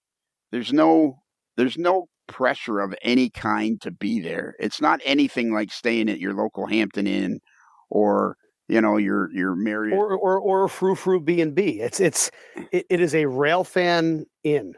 Yeah. And if you're a rail fan or know a rail fan, you're welcome at the Station Inn. Yeah. It's one of those places where you could go with your wife, and your wife that has absolutely no interest in trains would still be fascinated by the whole experience for a couple of days. I have to say, we're seeing that more and more and more. Back in the day, Tom's early days, you almost never saw that. But over the years, more and more, definitely. And speaking of women at the inn, I would be remiss if I didn't bring one special one up. Aunt Pat. Part of our success thus far is that my wife's Aunt Pat volunteered to come up and move to Cresson and be the innkeeper for the first couple of years while we got this thing off the ground. And so if it wasn't for Aunt Pat, there wouldn't be a Station Inn today. And Aunt Pat, always a dog person, I think within about 6 months talked us into getting a dog. And I thought she was kind of crazy, but we needed Aunt Pat to be happy. So get a dog, Aunt Pat. But the dog, in my type A mind, this dog has to be this way and that way and fit through my checklist of criteria. And of course, Aunt Pat, not a type A person, says, no, I drove to Texas or Kentucky or someplace and never met this dog, but I'm taking him home. What? You're crazy. Well, no. Anybody who's met Sid, the Station Inn dog, knows that he's a perfect fit for the place. And just look at our Google reviews. Half of them are about Sid, not even about the bed and breakfast. Yeah. He is a friendly soul. He's a good dog. Yeah. Yeah. And you got to love dog people. We're dog people. We have golden doodles. So we actually just our last one lasted 16 years, and my wife, I had realized last winter or the winter before, I forget, not last winter, the winter before, our dog of 16 years had just passed away the week before. We went to Florida, and I realized my wife had never been in that house by herself without Lucy. And I'm like, well, I'll be fine. I miss my Lucy, blah, blah, blah. Well, that, 3 months into it, I'm like, we got to get you another dog because this is not, this is not I think that was probably a good move. Yeah. Yeah. And, well, fortunately the breeder that we got Lucy from was still just getting ready to retire. So we replaced, we now have Molly that's becoming they just add to your life. That's what they do. They just add to your life. And I'm sure that this one adds to the inn immensely. Yeah, definitely. Yeah. So, one of my favorite things actually is when Aunt Pat wants a weekend off, and when my schedule allows, I'll come up and play innkeeper for a weekend, and I'll convince Pat to leave the dog behind, and so he'll be my buddy for a couple of days, which is just enough for me. I was a cat person growing up, but Sid is an awesome dog. I think I'm a good dog grandparent. It's fun to play with the kids for a while, then you give them back. All right. So now you've had the inn for 2.5 years now? That's about right. Yeah. What's the one thing that kind of, that you kind of went, now 2.5 years into it, you kind of went, I didn't see that coming. Yeah. People are hard. And I know you know this because you own your own business, and and Dave and I both talk about this a lot, that in our jobs we both have teams, and so with people come people problems, and some of those problems are things that you aren't going to be able to talk about, aren't going to want to talk about, but everybody runs into different difficulties, and guests at the inn are no exception. So we've definitely had a couple of interesting situations arise that, like, okay, that's all right. I don't know. So 99.99% of the experiences have been nothing but great, but you do have, you get trouble once in a while and you try to figure it out. And so, yeah, that'd be it. People are complicated. Yeah. It's having an inn and taking in money and stuff like that. I've had over the course of my 40 years of being self-employed, I've had a couple. I had one customer in particular who's going up one side of me and down the other. Finally, I said to her, she'd had about 2/3 of the product. And I finally said to her, I said, you know what? I'm going to give you all your money back. Well, I've had to. I don't care. Here's all of your money. Just go away. Yes. You can't do that. I said, I'm pretty sure I can. Go away. And, but they're far and few between, but they can take the fun out of it for a while, for sure. That's right.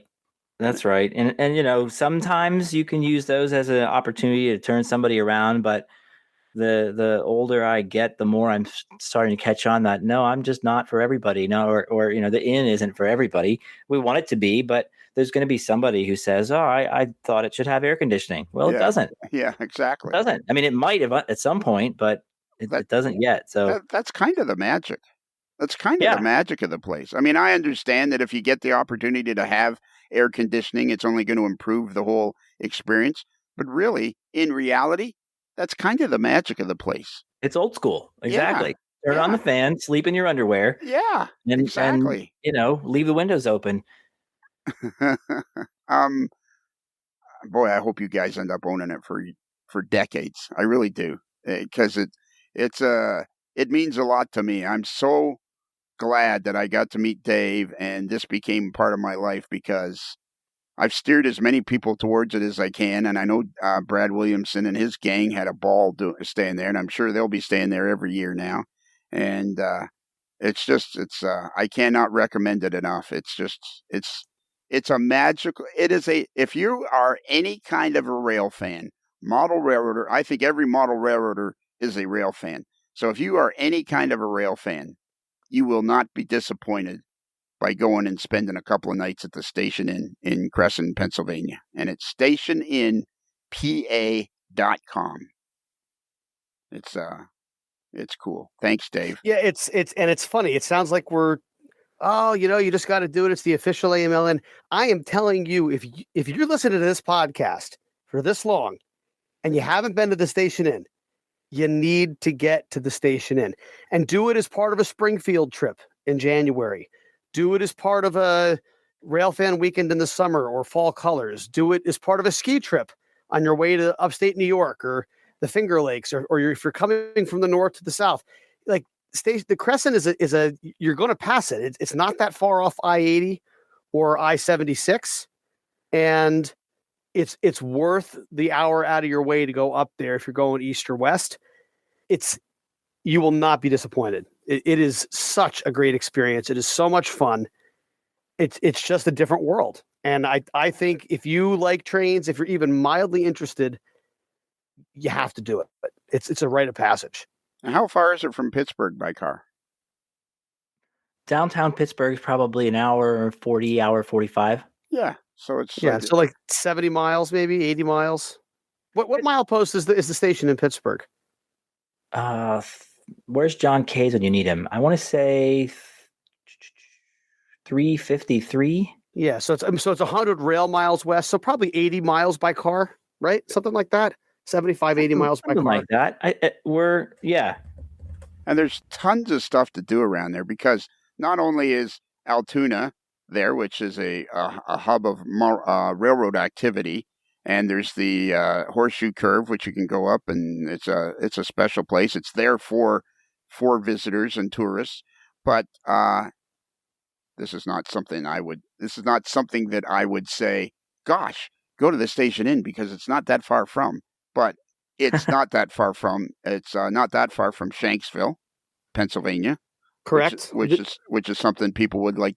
Flight 93. Yep. Yeah, it's not something people want to see or like to see, but it's there, and it's something important to see. It's not the Johnstown flood is right down. That's what I was going to say. It's right there by Johnstown, Pennsylvania, which is home to the Johnstown Chiefs of that great movie Slapshot. And I've been to Johnstown many times.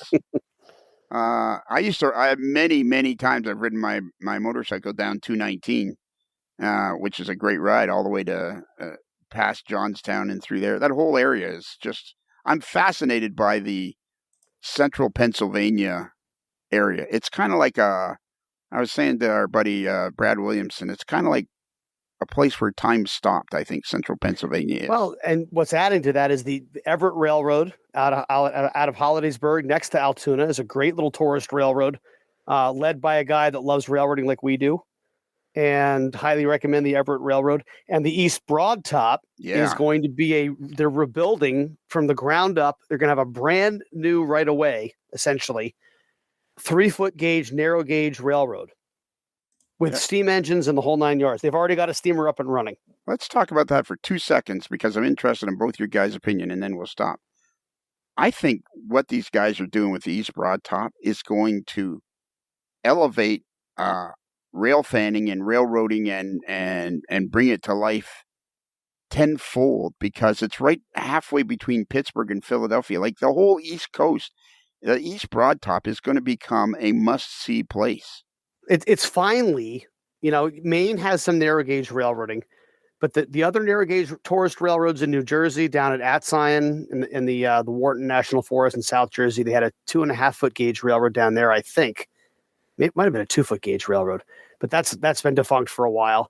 East Broad Top came and went and has been gone for, probably 30 years, 40 years, Alex, at least, right? 60, I think it was 1950. 60 years, even longer. Yeah. So it has been that long since New Jersey and Pennsylvania and Ohio have had access to a narrow gauge railroad of this stature. And talk about the land that time forgot. One of the first things they did at East Broad Top was resurrect the shops with all the belts and all the crazy belt driven industrial machinery. That's how they're rebuilding the railroad. It's like, it's a time capsule. That's the phrase I hear time and time again. Out of control. Awesome. Yep. Yeah. Yep. And we're hoping to get a fellow on there that both Todd Treaster and Brad Williamson are working on getting a guy, Brad, I forget his last name. Anyways, they're working on getting one of the guys that's overseeing this whole project on the podcast. So that'll be fun. What a great thing you're doing, Alex. I got it. It is. It's thank you. It's magical. Like that's kind of the thing that probably I'm not sure you fully understand it because like I think you do, but I don't know. Like again, I see you a bit more of a calculated guy than Dave is, and David's a bit more of a romantic, but I'm a romantic too, and I see this as just a fabulous. I can't think of a better guy to end up owning it and taking it on because it's this is going to be such an important thing over the years. I think you and your wife are going to be very, very happy that you undertook this endeavor. Well, thank you. Yeah, we definitely are happy, and it has been a great experience, and we're excited about seeing where it all goes. And I'm pretty romantic myself. If I was too calculated, we probably would have said that this isn't a wise financial investment.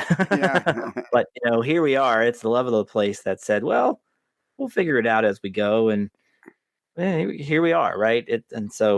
And without giving me details that you don't want to give me, what about the integrity of this structure? Was it as good as you were hoping? As far as all that goes, I have to say that things have been a pleasant surprise. The building is, despite its age, it's in pretty good shape. It hasn't needed any major repairs other than a new roof. We did put a new roof on within the first year, which I think was a kind of an upgrade because it's metal, and so when it rains, it has that great metal roof sound. So take a summer nap in a rainstorm, it's great. But anyway, other than that, no, the building's in pretty good shape. I think there's something like 19 toilets. I counted them once, and so I've learned how to fix toilets pretty well. Yeah, you do a lot of the handiwork yourself, eh? I do a fair amount of it, and then we've got some people we can call when we need heavy repairs. And the other thing I'll throw out there is that the Station Inn, it has a loyal following of people who just want to chip in and help. And I always thought it kind of strange how Tom used that when he was running things, and now from this perspective, it makes so much sense. And so, I don't know if they would want to be named, so I'm not going to name them, but there's a few guys, friends from Ohio and Maryland and other places that when they come up, they ask me for lists of projects and things they can do. And, a group of great guys extended the that little desk that runs down the front porch, and so now that's on both sides. And you sit down. There's a little place for your computer, your pizza, your beer, or what have you, and just all these little bits and pieces that people have contributed. And when Aunt Pat needs some time off, we've got a rotating roster of folks who will come in as guest innkeepers, and so they know how to run the place for a weekend or a week or what have you. And it's one of the most rewarding things about it is just building that community and sustaining that community that centers on this place. And that's really what's the motivator for us. I would like to see you add some more. Since 2021, it's time to add some more photos to your website. We did that in April, actually. We spent most of our marketing budget on a photography team. I think they're from near Philly. And so I built the website, but most of the photography is from Jumping Rocks Photography. And I mean, I'm talking about your own personal website as well. Oh, well, I need to go take some photos to add to my personal website. So that's why I haven't done that. I see you have a blog on your personal website. I do. I hate blogs. I know. But if you could talk Todd Treaster into starting a Facebook page, somebody might be able to talk you into a blog. The blog is an important part of your social media strategy. I agree.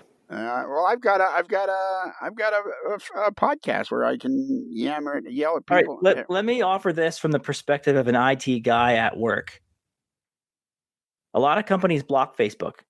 A lot of companies block the other social media. A lot of companies are blocking your other media delivery services. They don't want you streaming music. They don't want you listening to podcasts while you're trying to work. Now, granted, you might have your own cell phone with headphones or something like that. Right. But a random blog is probably not going to be blocked by some web filtering system.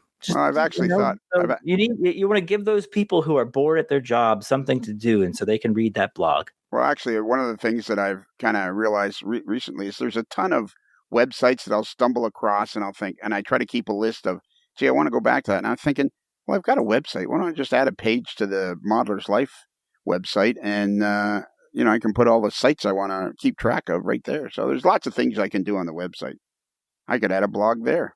You could. It's very easy. Yeah, me yelling at people. Get off my lawn. Yeah, get off my lawn. All right, Dave, can you give out our email address? Our email address, and let me see if I can get this right. I always manage to screw this up, but our email address is modelerslife@gmail.com.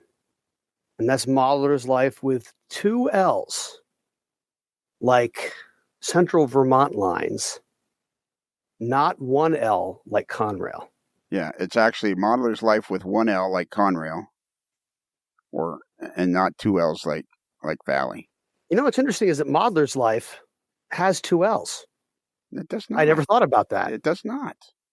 It does. Modeler's life, yeah. But what we're trying to explain is the English spelling of modelers is with 2 L's, Modellers.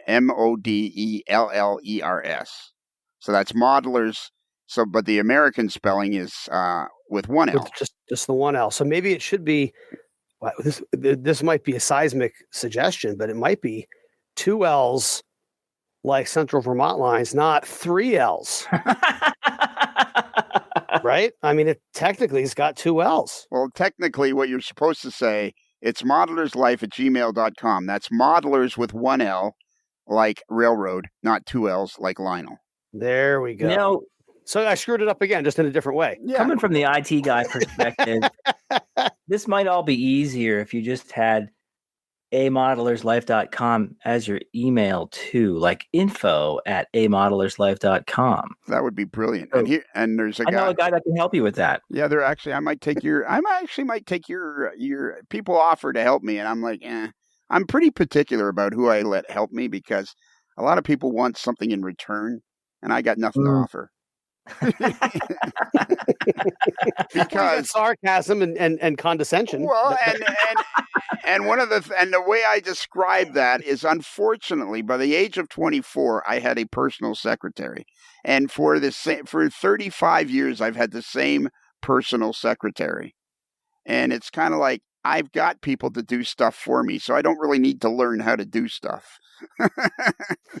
Delegation is the name of the game. Dave and I talk about that a lot. Exactly. That is a critical part of management. Yes. Exactly. Yep. And for some reason or other, the way I treat people or something, most of my employees come and they stay.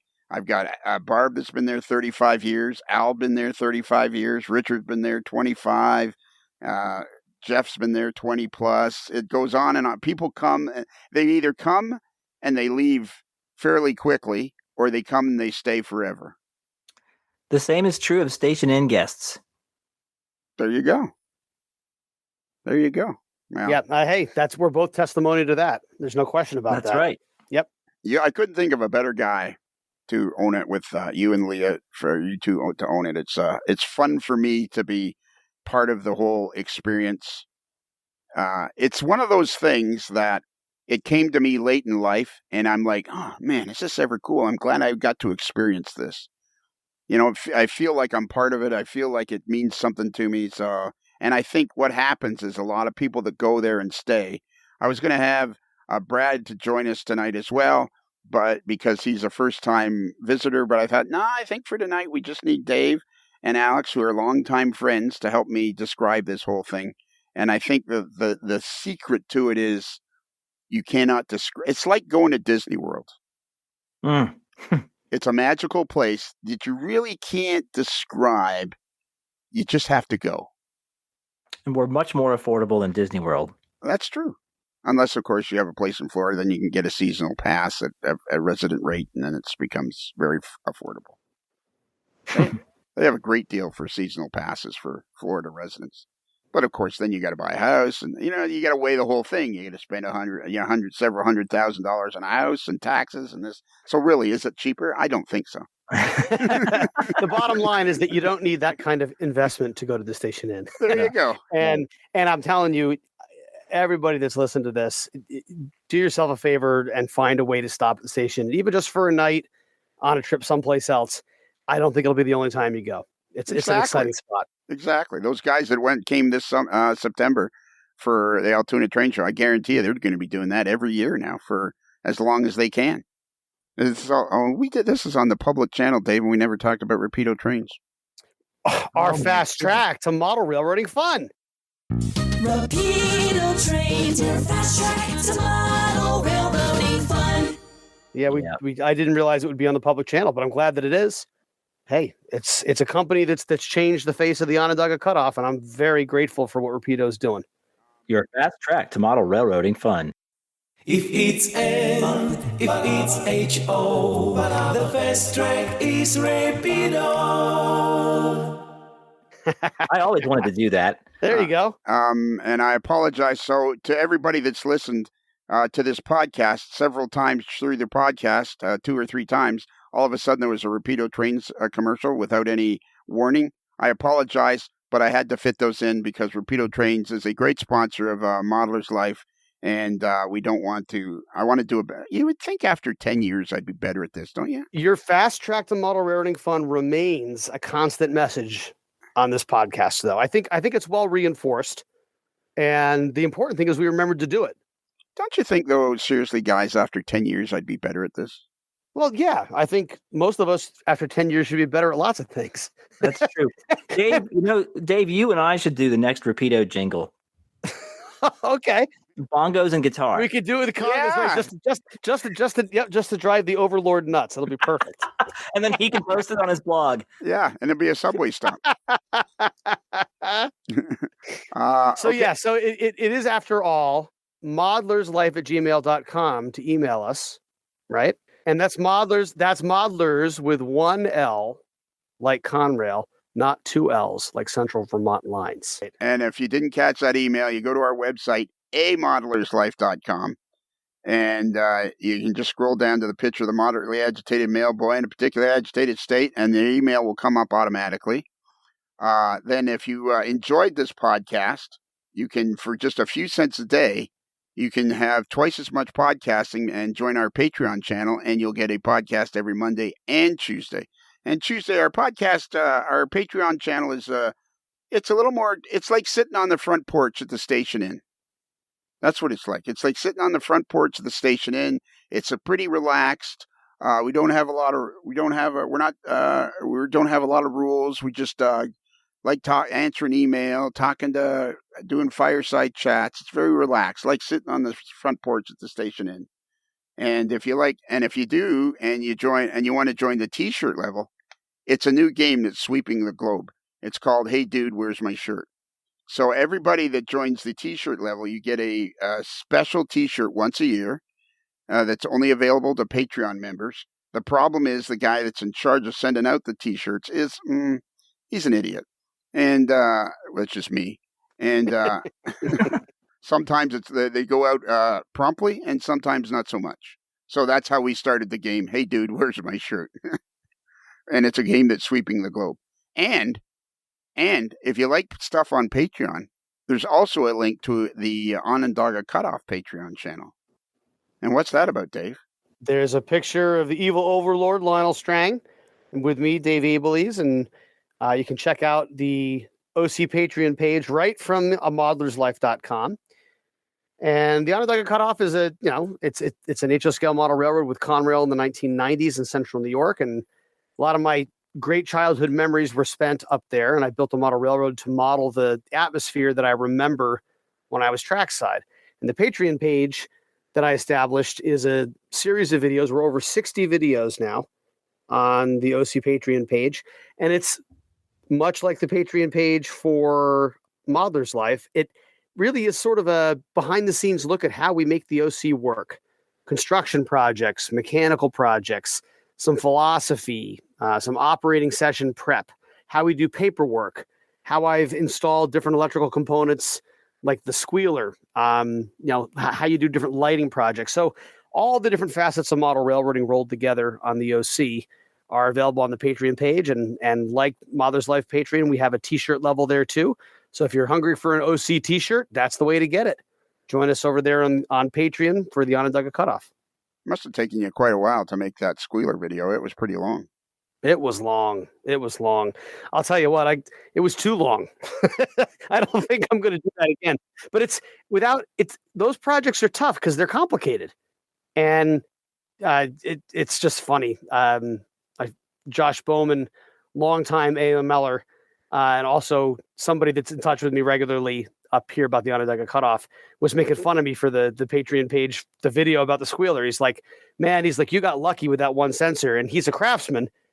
So he one of the shots shows one of the sensors, and I just missed a stringer on the top level. I mean, the drill bit actually cut a semicircle through the stringer, and I just got lucky. And that's the kind of stuff you'll find sort of on the behind the scene view there on the OC Patreon page. So hope to see you over there. Alex, can I ask you a question? You just did. Can I ask you another one? Yes. Have you ever wanted a t-shirt with a hot dog on it? Yes, I have. Well, if you go to Midwest Model Railroad, and their URL is midwestmodelrr.com, and they are located in downtown Independence, Missouri, home of the Truman Presidential Library. And you go over there, and you go to their website, and you scroll across the menu bar to Other, and the drop-down menu is AML Shop. Boom! You are in a wonderland of AML merchandise. Hats, hoodies, T-shirts, mugs, and in there you'll find a T-shirt with a hot dog on it. Well, look at that. And so then you can just buy one of those, and boom, you can walk around with a Modeler's Life hot dog T-shirt. Well, I just pre-ordered Dave's book on Amazon, so I might as well do this too. Yeah, Dave's book. We're going to do a fireside chat about that in a week or so. We may have already talked. Super excited. It's this whole thing is so much fun. The whole hobby, people say it's exclusionary, it's elitist. You're not paying attention to how this whole thing works. If you're feeling left out, you need to do something about it. Don't complain about it. Well said. Do something about it. Yeah, I've been having more and more discussions about that. We're going to have a great discussion with Tom Smeater and Witch Wisniewski, and you're going to join us on that one, Dave. But it's kind of a tricky thing. I mean, that's a conversation the three of us could have as well. I mean, we probably should come back and do this on a semi-regular basis, because I think it was a really good podcast, and we want to stay up to date on what's happening at the station. But the problem is, a lot of model railroaders tend to be introverts, and so there's a secret, there's a knack that we need to learn to get everybody involved. Yeah, that's called action. Yeah. Not contemplation. Action. Do something. You have to do something. Whatever it is, you have to do it. But not everybody's like Dave. Hey, I understand that. But that doesn't change the fact that you have to do something to change your situation if you're not happy with it. That's everyone's responsibility.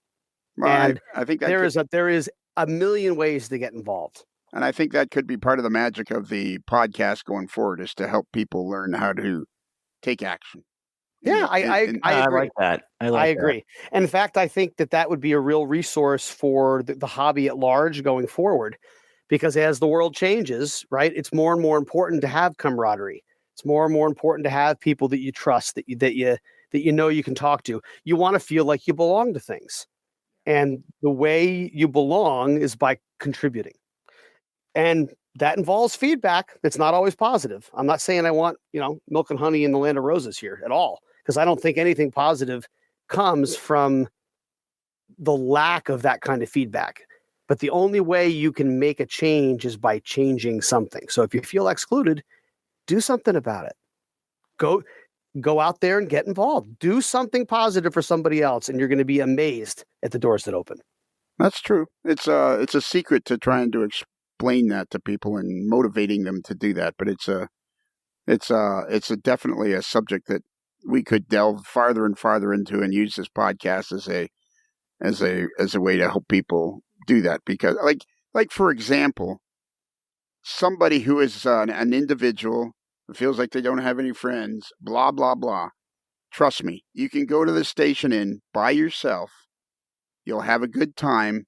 You'll feel welcome. And even if all you do is sit on the porch and watch trains go by, you will feel included. That is true. That's a fact. Yeah. And that's the kind of action we're talking about. That's something you can do. Doesn't cost that much money. Even if you have to travel to get there, there are other things you can do. So that's another topic for another night, but I think it's a recurring theme that we absolutely can do a lot more to publicize that. Yeah, we'll work on that, Dave. That'll be perfect for you. Okay. So now at the appropriate moment, Alex, we need you to say happy rails to you. Now, okay. Now the key to this is you have to say it with enthusiasm, but you have to understand there's no singing, there's no dancing, there's no interpretation of any kind. We just simply need you to say happy rails to you with a lot of enthusiasm. All right. Well, Alex, as we close the barn doors and the sun slowly sets over the back 40, I guess there's nothing else left to do except for you to say happy rails to you.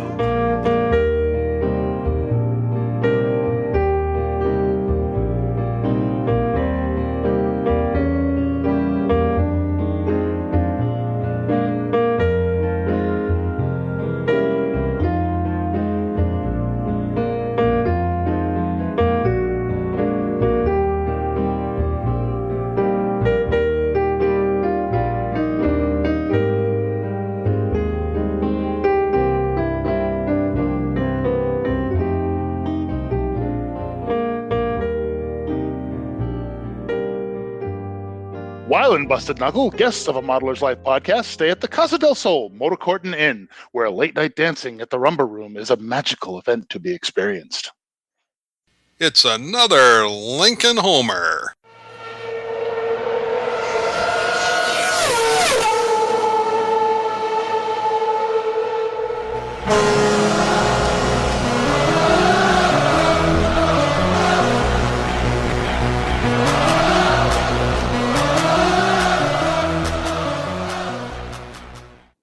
That was good. That was a good Thank one. you. That was a good one. Might have to save that one. I had no doubts, though. This is a guy that can be on stage. This is a guy that can speak to thousands of people. Yes, that's exactly as it should have been.